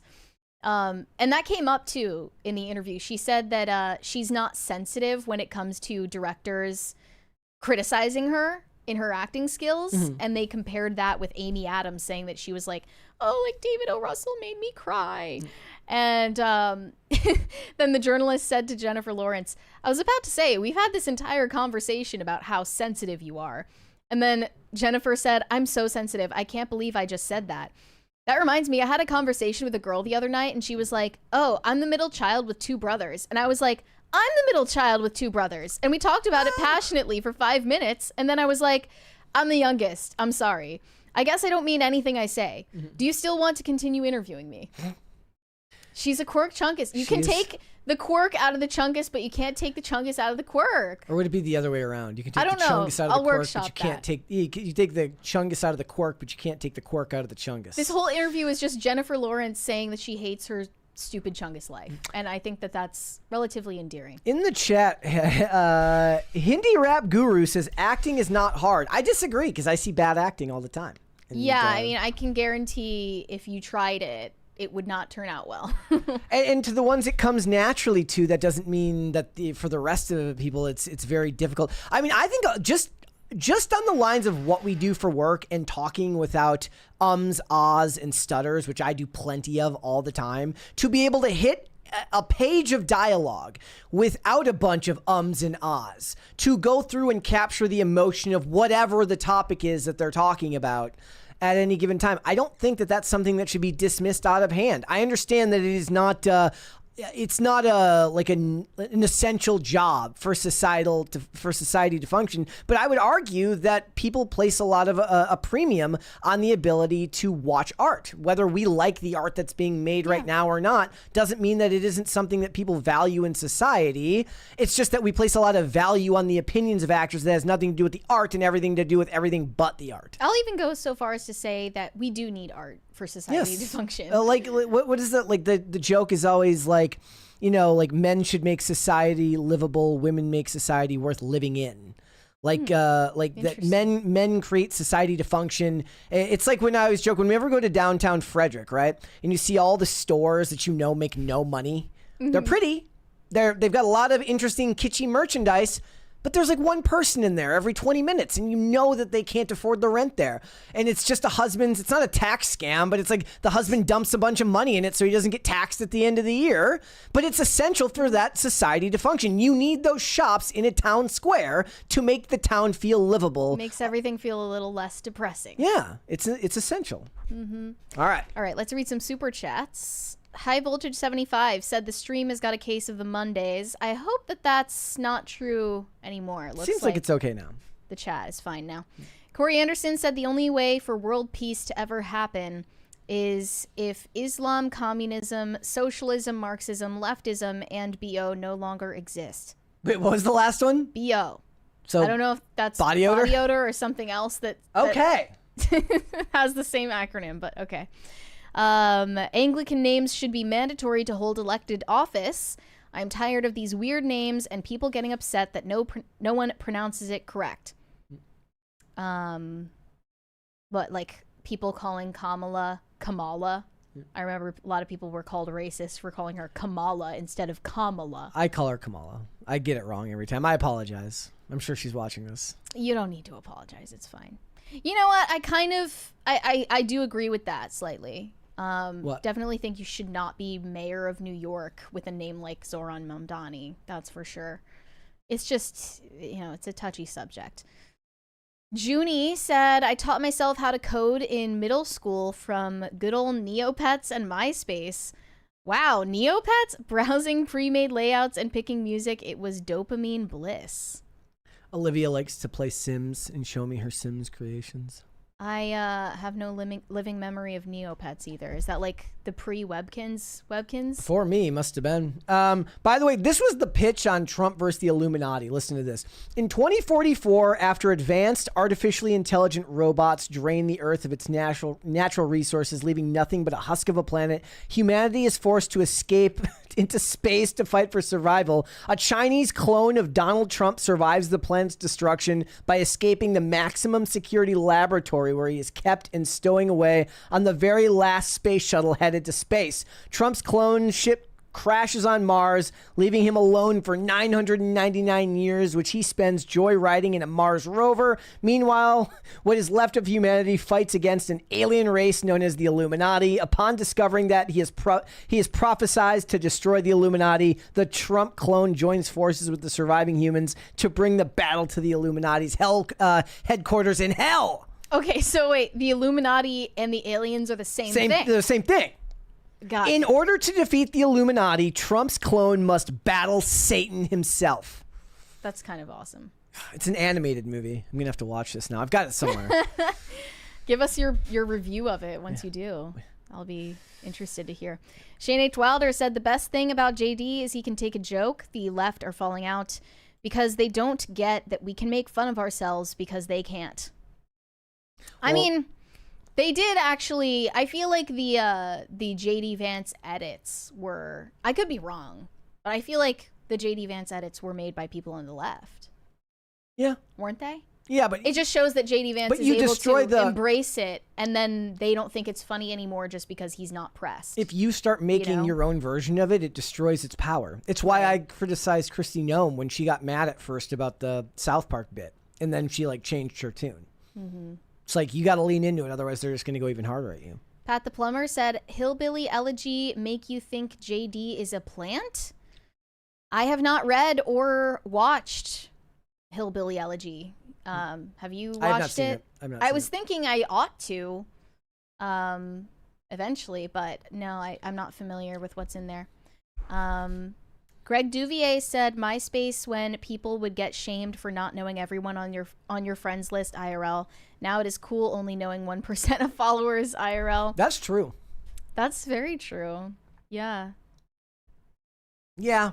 I mean, it was a little bit different growing up skating because you like knew people from the sport all over the country. You didn't necessarily know them via like in person. Maybe you saw them at contests, but you didn't necessarily know them in the real world. I'm not saying I'm not guilty of this, because I definitely am, but it's kind of a smack in the face when somebody unfollows you on Instagram, somebody you actually knew once or know. They unfollow you on Instagram, but then they want you to keep following them. Does that happen? Yeah. And then you're like, "What? Are you some kind of celebrity now?" Like, they assume that you're going to still follow them? Yeah. When you could just remove them as a follower if you didn't want to be mutuals, I guess. But yeah, no, they unfollow you and make sure that you keep following them. I never unfollow. Like, I have such a, like, I just don't unfollow anybody that I follow. I do. I like to clean up my following lists. I did have to go through unfollowing a lot of people that I went to high school with because I was just like, we don't like know each other. It's not. Yeah. I don't really want to keep up with your life. Yeah. But again, I am saying I am guilty of it. I need to follow more people. That's the problem. Is like I need to follow more people like in the industry, like in these industries. Like I started following Zack Snyder on Instagram because he was posting the Batman picture, the stuff from behind the scenes.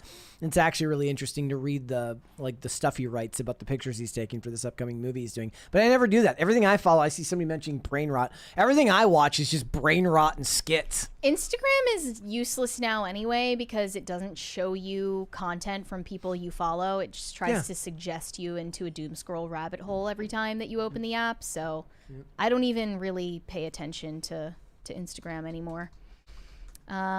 Shane H. Wilder, or sorry, no, Corey Anderson said JD doesn't have any leaves. He can't be a plant. Okay. All right. Let's hold off and the rest will come back. Let's move on. Okay.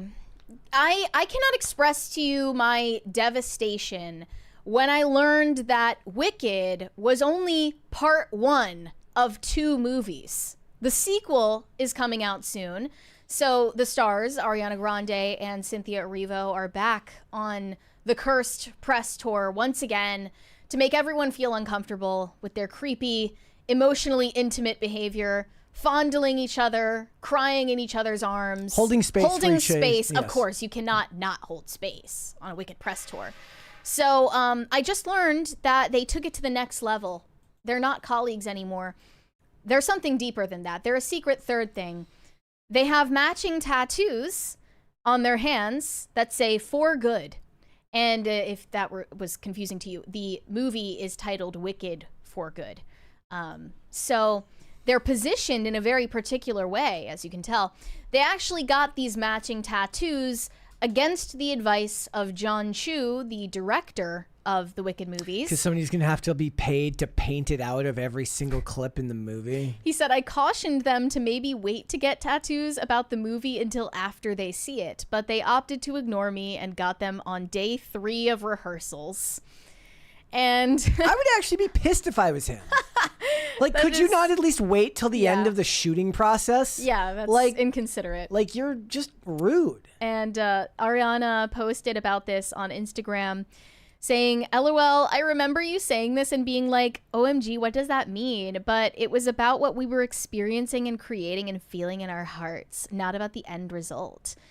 And then Cynthia Erivo said, we have worked so hard. We have cried, laughed, cried some more. I'm endlessly proud of us. The way we have loved Elfie, that's Elphaba, and Glinda, and the way we have loved each other. Oh, it's sounding a little bit more gay now. I'm just picturing like some poor like boom mic operator who's really tired, just like, shut up, please. You are a 1 in a million, and if I had to do this all over again, you'd still be my Glinda. But Ari really is the gift I was lucky to get. Now time for us to share this beautiful witches. And Ariana responded saying, my Elfie. No, wait, I'm sorry. I must preface. Deep breath. She put that first. Deep breath in asterisks.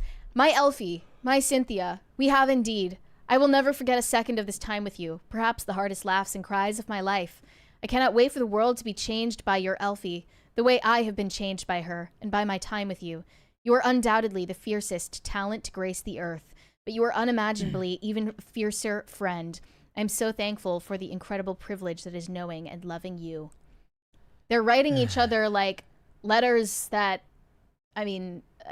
you know, a man at war. I was gonna say like a World War II. It would pale in comparison. A World War II soldier would die to get a letter like this. And for context, these are both people who were in public relationships. Feels a little bit crossing the line. If you want to prove the strength of character and just how much power your relationship has, I ask you to make a movie together that is not Wicked. And see how it does at the box office. Test the waters. I want to know if your relationship truly does hold space for the theater kids, because if it does, they will come out for your next movie and not just Wicked for good. Are you holding space for Defying Gravity right now? I am. And I want to show this explanation of their matching tattoos on the Kelly Clarkson show. They placed them so that they would touch when they hold hands, because that's what colleagues do. They hold hands all the time. Here we go. Tattoos. I know that you love tattoos. I do too. But and I did. Y'all all got tattoos like a bunch, right? Yeah, yes. we did. We have Where are they? What are they? On our hands. We have for good on our hands. Yes. And they. Now that's in like. We got them on opposite, so when we hold hands, they touch. It's so crazy. It's ridiculous. We have our poppies. We have our poppies. Multiple. Oh, I love the poppy scene. You have your broom under here. Broom. This one. Oh, broom here, and then hat on there. Girl, that broom scene. Oh. We have that heart. We always get the heart on the back of our leg. Yeah, we have a... Did you get one after every day of shooting, or... It felt like it. I heard you got... They're just littering their bodies with Wicked tattoos because I think that Does she have a SpongeBob are too tattoo? close for comfort. Does she have a SpongeBob tattoo for her She better boyfriend? have a SpongeBob tattoo in tribute to Ethan Slater after he had to abandon his family for her. Allegedly, she's dumped him. I've heard that she kicked him to the curb, but there's no confirmation of that. One of the responses to this said, I don't think y'all understand how nice women can be to each other. This is not normal for any female friendship. I'm going to say it. Like, from a woman's perspective, this is not the baseline of women just being nice to each other and being friends. Another video of them interlocking fingers, captioned, "This is quite literally insane if you think about it."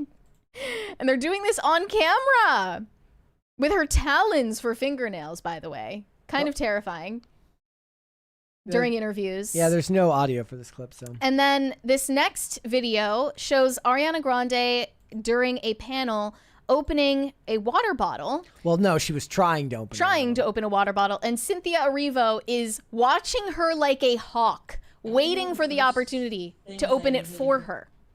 This is psycho. Do you see the way she's eyeing that water bottle? I don't know. What's this weird like feeding thing? She's like, I need to help. Are you like, yeah, why do you need to have control over the water bottle? Yeah. I'm not making that up. Like that happened. I wonder if Ariana Grande ever like can't open a pickle jar and she calls her. Literally, yes. To come over. I mean, Ariana Grande. I mean, I know that's when I feel most useful in my marriage is when I have to open jars. Ariana Grande is seemingly in poor health, so maybe she's not capable of doing basic tasks like that. And this other video, Ariana Grande is in the middle of doing a red carpet interview. And here is Cynthia Erivo meticulously readjusting her necklace, which does not need to be adjusted at all. Oh, hold on. It was playing and then here we go. Yeah. Turn on the sound for this. Oh, you want to hear that? Okay. Here we go. That a beautiful sistership that continues to grow and grow even through this press tour. Something's bothering her. She's gonna fix something. I know. She's getting it's very hard to fix anything when you've got like 7-inch nails. Fixing itch that Cynthia Erivo gets. It's not there. Oh, thank you. Yeah, because the thing is... Biggest pinch me moment for each of you on the set? Was it the day you arrived on the set or some special moment that happened during the... They are not paying attention at all. Yeah. This interviewer is fighting for his life, trying to get them to give them bro, one can you serious answer the question? And Cynthia Erivo is just, I mean, it's like you're just coming up with excuses to touch her. Yeah. I don't know. I mean, I guess that they're both into it, but it's still making everyone else uncomfortable. I'm the third party that did not consent. It's Cynthia Erivo and Ariana Grande saying, I consent, and I'm like, is there someone you forgot to ask? I wonder if this is like all the interviewers are like, oh my God. Here they come. Except for that one journalist at Variety that we stan. Yes. And of course I have to show you this skit video about the press tour because it's about to happen all over again. What we chose to do with the roles was something that I think that should be. I'm a little hungry. Oh, she's hungry. This is okay. Well, yeah. Not. You need a potty. Okay, love you. I love you. And nobody and all of we chose. And we're just supposed to think that this is normal behavior. Correct. I'm not willing to accept this. And I think that they've both like kind of been lobotomized by this whole experience. Like they're unrecognizable. Ariana Grande has this whole new personality and this whole new voice and accent that she's doing because she's method acting as Glinda all the time. Wait, does that mean she's gonna have to pivot again for something else after all this is over? Seems like it's something that's pretty easy for her to do based on who she's dating or whatever job she's doing. Does that mean she's been code switching this whole time? She's literally not just code switching, she's just fully race swapping. Yep. She said that she recalls being so immersed in the character of Glinda that it blurred the lines between the role and her actual identity. I just remember at that point really not being sure where Glinda ended and I began. Look, it's so somebody when I was going off on my spiel about acting not being easy, somebody said it's not good to embody another person or to embody a character that isn't you. It's damaging to a person. Clearly, that mixed with the possibility of malnutrition doesn't help. Yeah, and she still looks quite ill. That discourse, I'm sure, is going to reemerge as they do more interviews for the movie. And Ariana Grande was also asked about what her favorite part of creating Wicked was. She said it would be impossible to pick one moment, but the scenes where it was just Cynthia and me were so special. I'll never forget holding her beautiful green hands every step of the way. You're just creeping everybody out. Yeah. This is not selling the movie for me, at least. I'm sure theater kids eat this stuff up.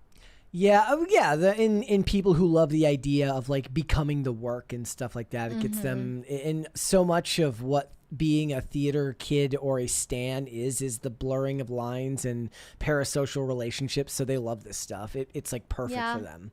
I guess this is just even more reason not to take the political opinions of celebrities seriously, especially the actors, because they don't have a strong sense of self. And like, I mean, musicians are especially stupid.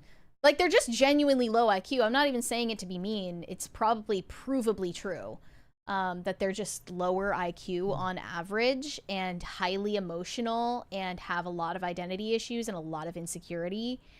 and anything they say about politics, or anytime they want to be taken seriously or use their platform responsibly, they're doing so to get some kind of emotional feedback that they need. Remember, because guys, they're incomplete individuals. you have the right to build up a platform of any size and not use it for an ounce of good except for yourself. That is 100% up to you. If you want to use it for good, sure. You can use it for wicked, for good. Do we just end it there? That was a perfect segue. End credits. End credits. Boom. Okay, we're gonna read the rest of these super chats. Guys, let's get to a second crisis party. Also in the chat, Teddy Magic W says, Brett, did you celebrate the Dodgers beating Canada? I did. Not because it was Canada, but kind of because it was Canada. There was like this weird thing where like liberals were supporting, I'm not even kidding you, were like supporting Canada because they didn't want to see an American team beat because I guess Trump or something. I don't know why. They're a Gavin Newsom team before they're an American team, I guess. But I really enjoyed seeing a game, like a World Series that was that much of a nail biter down to the end. It was fantastic. Now I don't watch baseball live, but my eyes were glued to like the John Boy updates and like refreshing the page to see who was winning. It was really good. Shane H. Wilder said, when Tyron Bigham is your dental assistant. I'm afraid I don't know the reference. Do you? Mm-mm. Okay. Greg Duvier said, my wife said she would only get a male cat because female cats are too moody.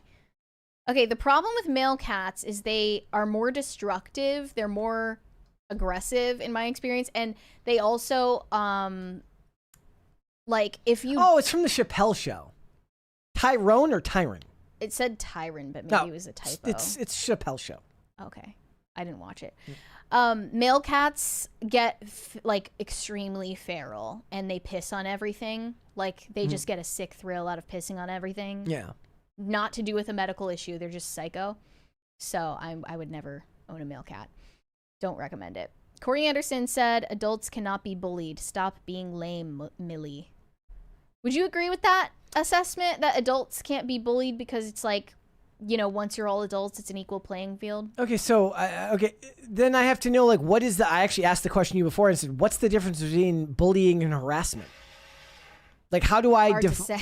Like, should I ask AI? Well, harassment is a crime. Yeah. Bullying isn't. Yeah. Harassment is just... Well, what is the legal definition of harassment? I'm sure there are many. Harassment is technically a crime. Like criminal harassment. But she didn't try to press charges against him. She just told Netflix that he was being mean. Yeah. So I don't think this is as simple as like it can't happen. I think it's a matter of you'd have to know the circumstances. Here's a question. Who has more power on the set of Stranger Things, Millie Bobby Brown or David Harbour? I would say it's her. I would say it's him. Really? Yeah. Why? More seniority. But she's more arguably the star of the show, being 11, right? He's more of a side supporting role. They need both, of course, but I would think she carries more weight.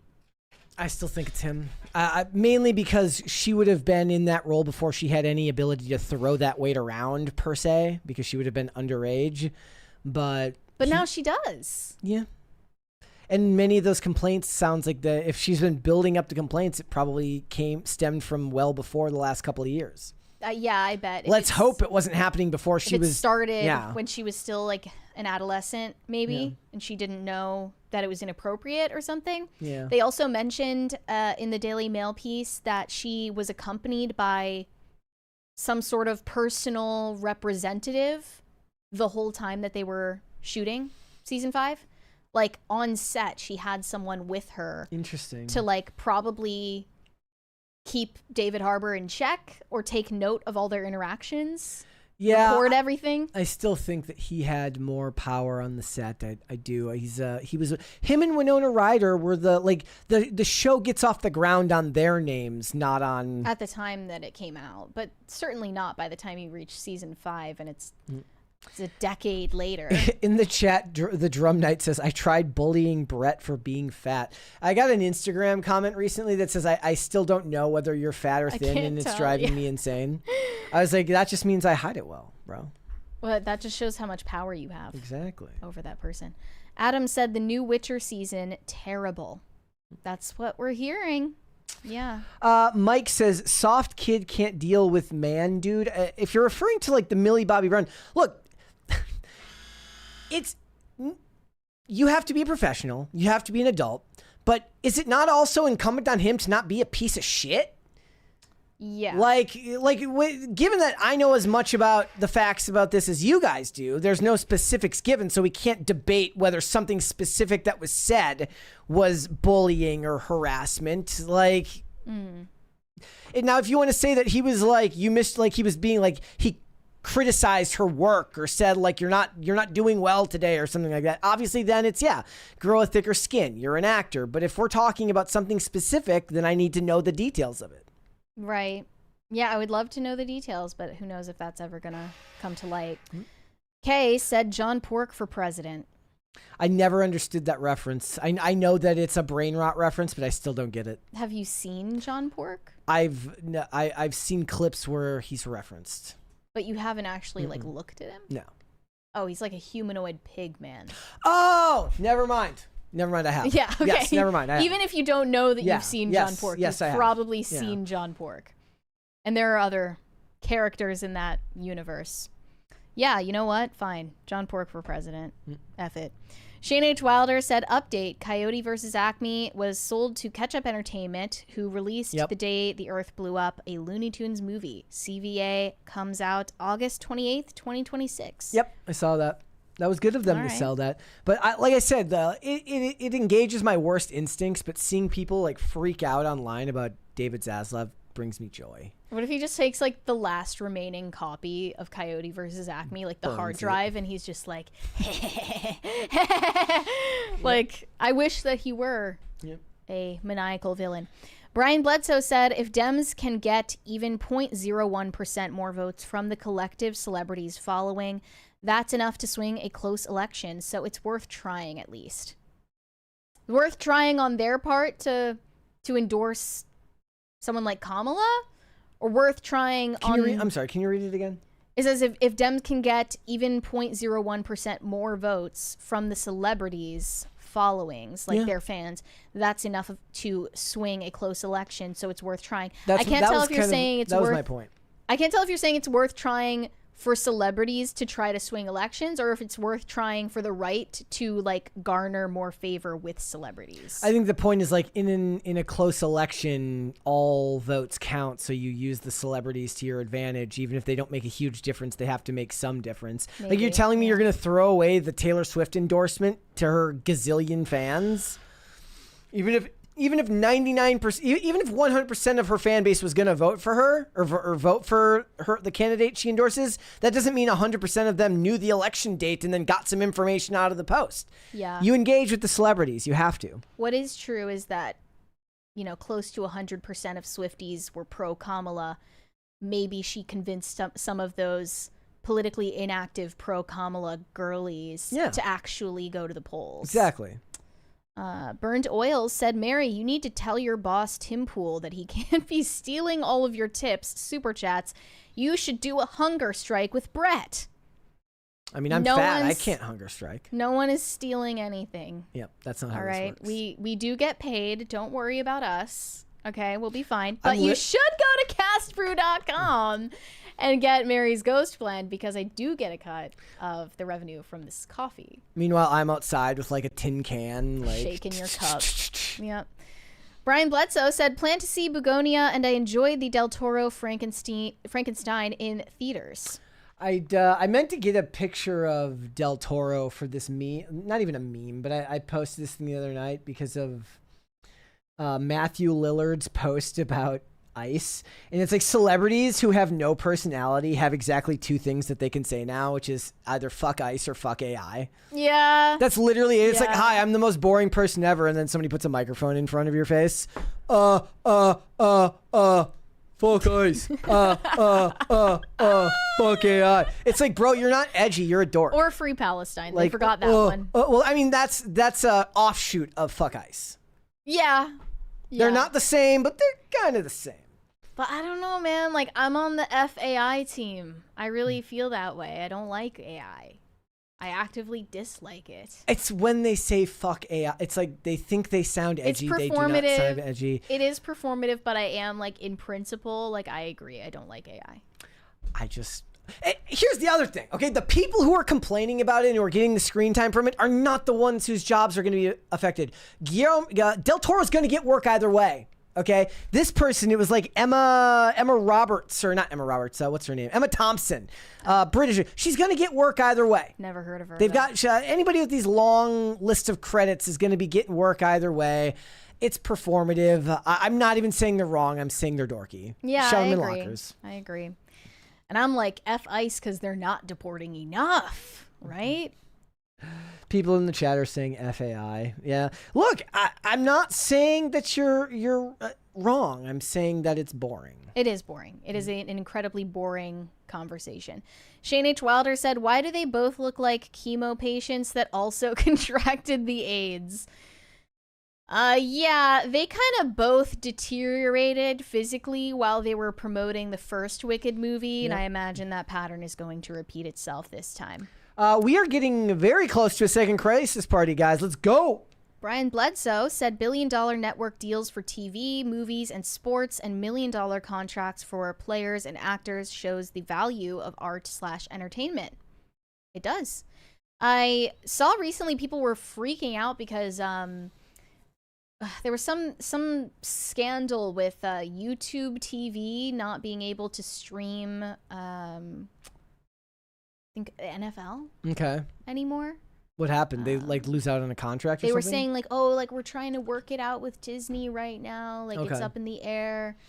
I mean, that's how Disney is using like sports as their way of making themselves seem like they're bigger than they are right now. Like their sports contracts. It's ESPN. Yeah. So I don't know, maybe like YouTube didn't have the streaming rights to the NFL. Shane H. Wilder said male cats don't do that if they're fixed. I grew up with male cats and the only one that pissed on anything was one that was old and prone to seizures. I don't know, like my male cats, they were always fixed, but they still were pissing on everything, and the female cats never did that. Yeah. I'm just going off of my lived experience. Skateman 2010 said, hi guys, it's been a while, still a couple weeks behind on PCC. Will listen to every day until I catch up. Work has been slow, so I haven't been able to listen to in the background while I work. I mean, that's awesome that you're going to catch up on all the episodes, though. Thank you for tuning in, even if it's not live. Yeah. Someone, I don't remember if it was you or someone else, but someone said that they were going through our entire channel and watching every episode, which is crazy. I definitely didn't say that. That would take like a really long time because we do this every day for 2 hours. Yep. Like, I've definitely gone through the backlogs of several podcasts I enjoy and watched every single episode, but even that takes, years. So I've been listening to all of the long form Stevie Richards clips. He's a wrestling podcaster, but I don't think of him as much of a podcaster as much of a YouTuber because I watch the clips, not the full-length shows. But I just started listening to the full-length shows instead because some of the clips are only 9 or 10 minutes, but the ones that get recommended to me are the ones that are like 25, 35 minutes. I basically judge every clip now on how much of my commute it takes up. I'm like, a 35-minute clip, I'm like, that's like 3/4 of my commute. You're budgeting. Yeah, I budget my videos for that. So I was like, what way can I fix that? I can just go back and start listening to the whole 2.5 hour episodes. And I always it's weird because I listen back to these clips and I'm like, man, I feel like we're not putting enough work. And then I realize a lot of these shows are like once a week. Yeah. And I'm like, yeah. I don't know if this makes me a sad person, but I definitely delay watching certain podcasts when I know I have like a road trip coming up. I use that for like movie and TV retrospectives. I save them and set them aside. It's also the only things on YouTube these days that I rewatch are retrospectives of movies and television shows. Greg Duvier said, you need to meet my 2 male cats. Both are very passive and only pee in the litter box. Also helps if you have them fixed. Okay, I mean, I know that you all love your male cats. I'm not trying to attack your male cats. Just saying my own experience hasn't been as positive. Cold Leftovers said, no male cat does nothing. Doesn't play Oh, my male cat does nothing. Doesn't play, no reaction to catnip, just needs water and sun to bathe in. Basically a houseplant. Poor lobotomized furball. I think that's the best kind of cat. The cat that just does nothing. Chloe is an absolute fiend for catnip. She is a crackhead when it comes to the catnip. She really has an effect on some of rolls them. around in it, and I'm like, my gosh, is this what I was like when I was on drugs? I never understood the catnip thing. Are they supposed to smell it or eat it? I don't know. Like, what's the... I don't know.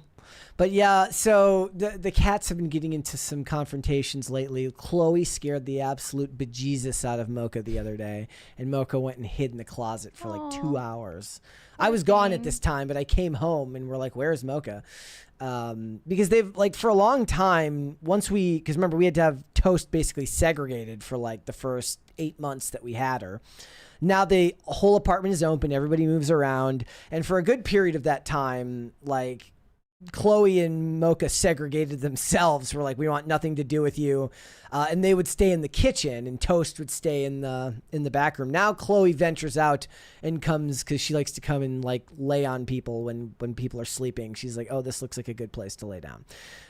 Mocha will do that because we have she has like there's like 2 separate cubbies in our room that are right by the heater, and they like to go where the heat is. And Toast just wants to hang out.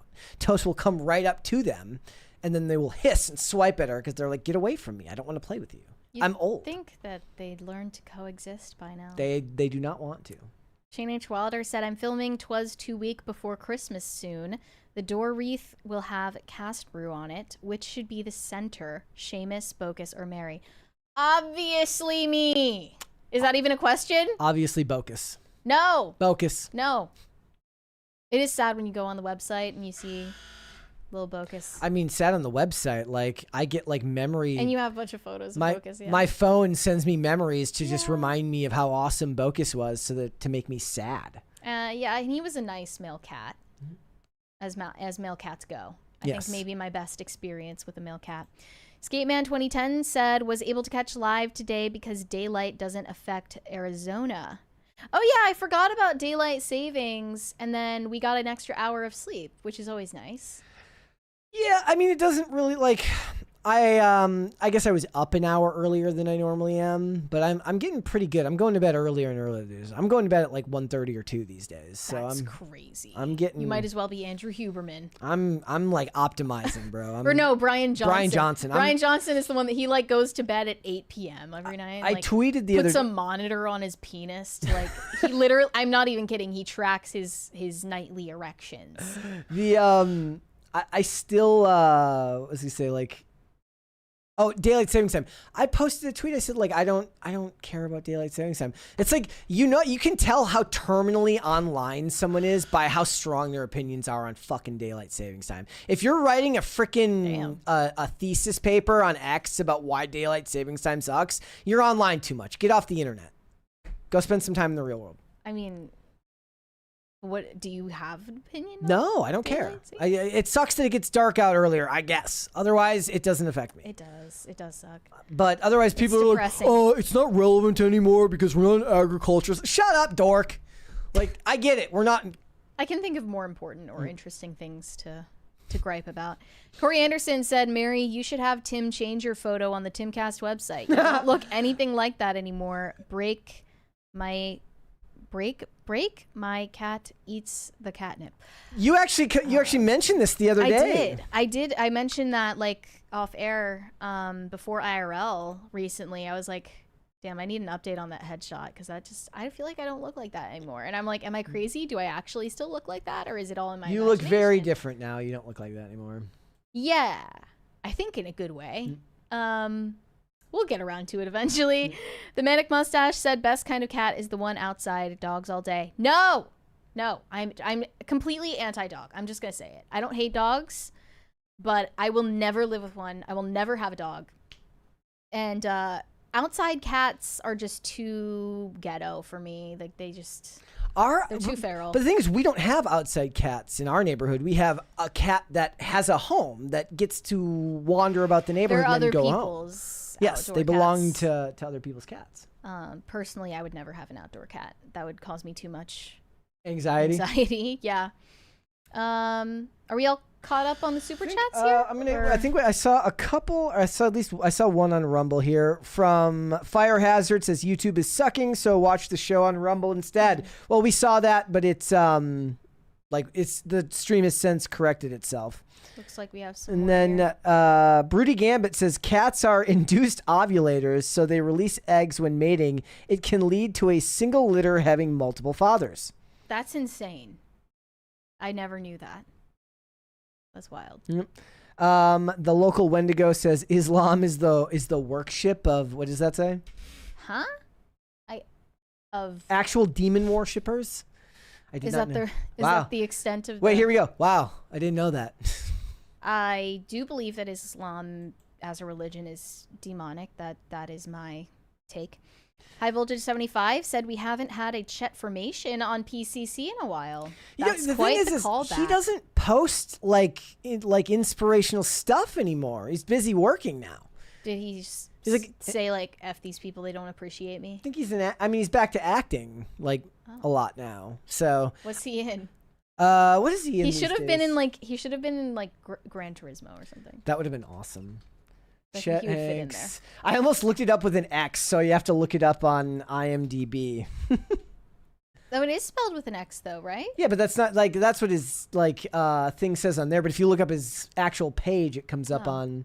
So he was in something. Wow, he's working regularly. He was in something in 2025 called Running Point, 7 episodes. Dead Wrong in 2024. Your Honor in 2020 to 2023. He was in Atlanta. He was in an episode of NCIS New Orleans. I'm gonna have to go watch that. Greyhound, wasn't that a Tom Hanks movie? So that makes sense. Nepotism. See, he's the ultimate proof that nepotism isn't real. He's the man. He's clearly better than his dad, and obviously better than his brother, his dorky brother. Yeah, what is his name? Colin? Colin Hanks. Colin gets mogged every time. Corey Anderson said, when I was a kid, I thought dogs were the male of the species and cats were the female. Same goes for horses and cows. Horses were male. This is why when people say that they know that they're the wrong gender, that when they're a child, you can't listen to them.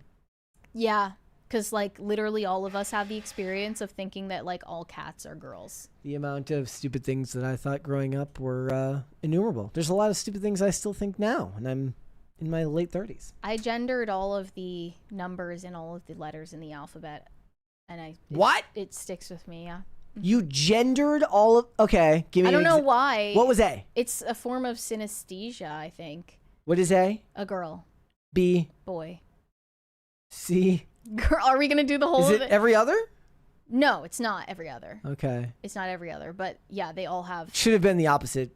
A gender. Boy should have been A and girl should have been So, B. for instance, 1 is a boy, 2 is a girl, 3 is a boy, 4 is a girl, 5 is a girl, 6 is a girl, 7 is a boy, 8 is a boy but he's fruity, 9 is a girl.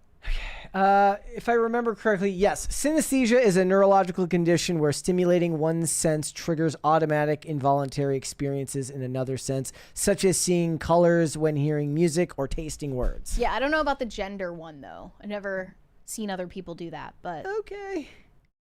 Yeah. There's one more there from High Voltage 75. I don't know if that gets us to a second crisis party, but we are dangerously close. High Voltage 75 said, I always liked the cut of Nicki's jib. Hashtag super based. No. Hashtag pwn the libs. Hashtag take that wokesters. Got that boom, boom, boom, boom, boom, boom, boom. She's super based. Yeah. No, she has some bops. I can't take that away from her. Pop Culture Junkie said, until I actually went inside one at the age of 5, I thought the post office was the place that took care of all of the posts in town, like the telephone poles. Okay, that's an interesting one. Can't relate on that one. Shane H. Wilder said, random cat fact, no-tailed manxes cannot mate with one another, and as it is considered a genetic mutation, they were discovered on the Isle of Wight. Thank you for this random cat fact. Thank you. Brian Bledsoe said, so 6'7" is boy girl. LOL. Yes. Okay. Yes, it is. 6-7, guys. Hit the like button on this video and subscribe to the channel if you are new here and you have not subscribed here yet already. Please and thank you. Mary, where can they find you? Actually, Shill Coffee, and then where can they find Yeah, all of you wokesters out there, go The to libs Casper. hate this. No, the libs hate when you buy Mary's Ghost Blend from castbrew.com. Right there. It's in the description. So there's an easy way to trigger the libs is by buying my coffee at castbrew.com. Perfect. Discount code Turkey20. Anyways, you wokesters can send me validation on Instagram at Mary Archived, or you can send me hate on X. That is also Mary Archived, and help me get TikTok famous. That is also Mary Archived. Perfect. If you guys want to follow me, I am on Instagram and X at Brett Dastovic on both of those platforms. This show is here 5 days a week, Monday through Friday, 3 p.m. Eastern, noon Pacific, Amazon Music, Apple Podcasts, Pandora, and Spotify. If you'd like to listen rather than just watch this show, you can rate and review on Apple Podcasts and on Spotify, which is another great way to help out the channel. And if you want to follow the show on social media, we are on Twix at popculture_show, Facebook at Pop Culture Crisis, Instagram at Pop Culture Crisis Pod. I do also want you guys to go on over to Spotify. In addition, if you do watch this, if you do listen to the show, there is a brand new episode of the PCC Weekend Update. It was a lot of fun to make. It's about an hour and a half, so there's a lot of content there. So there's just extra stuff on there to listen to. So thank you guys so much for that. We will be back with another episode tomorrow. We'll see you then. Bye. Bye, everybody.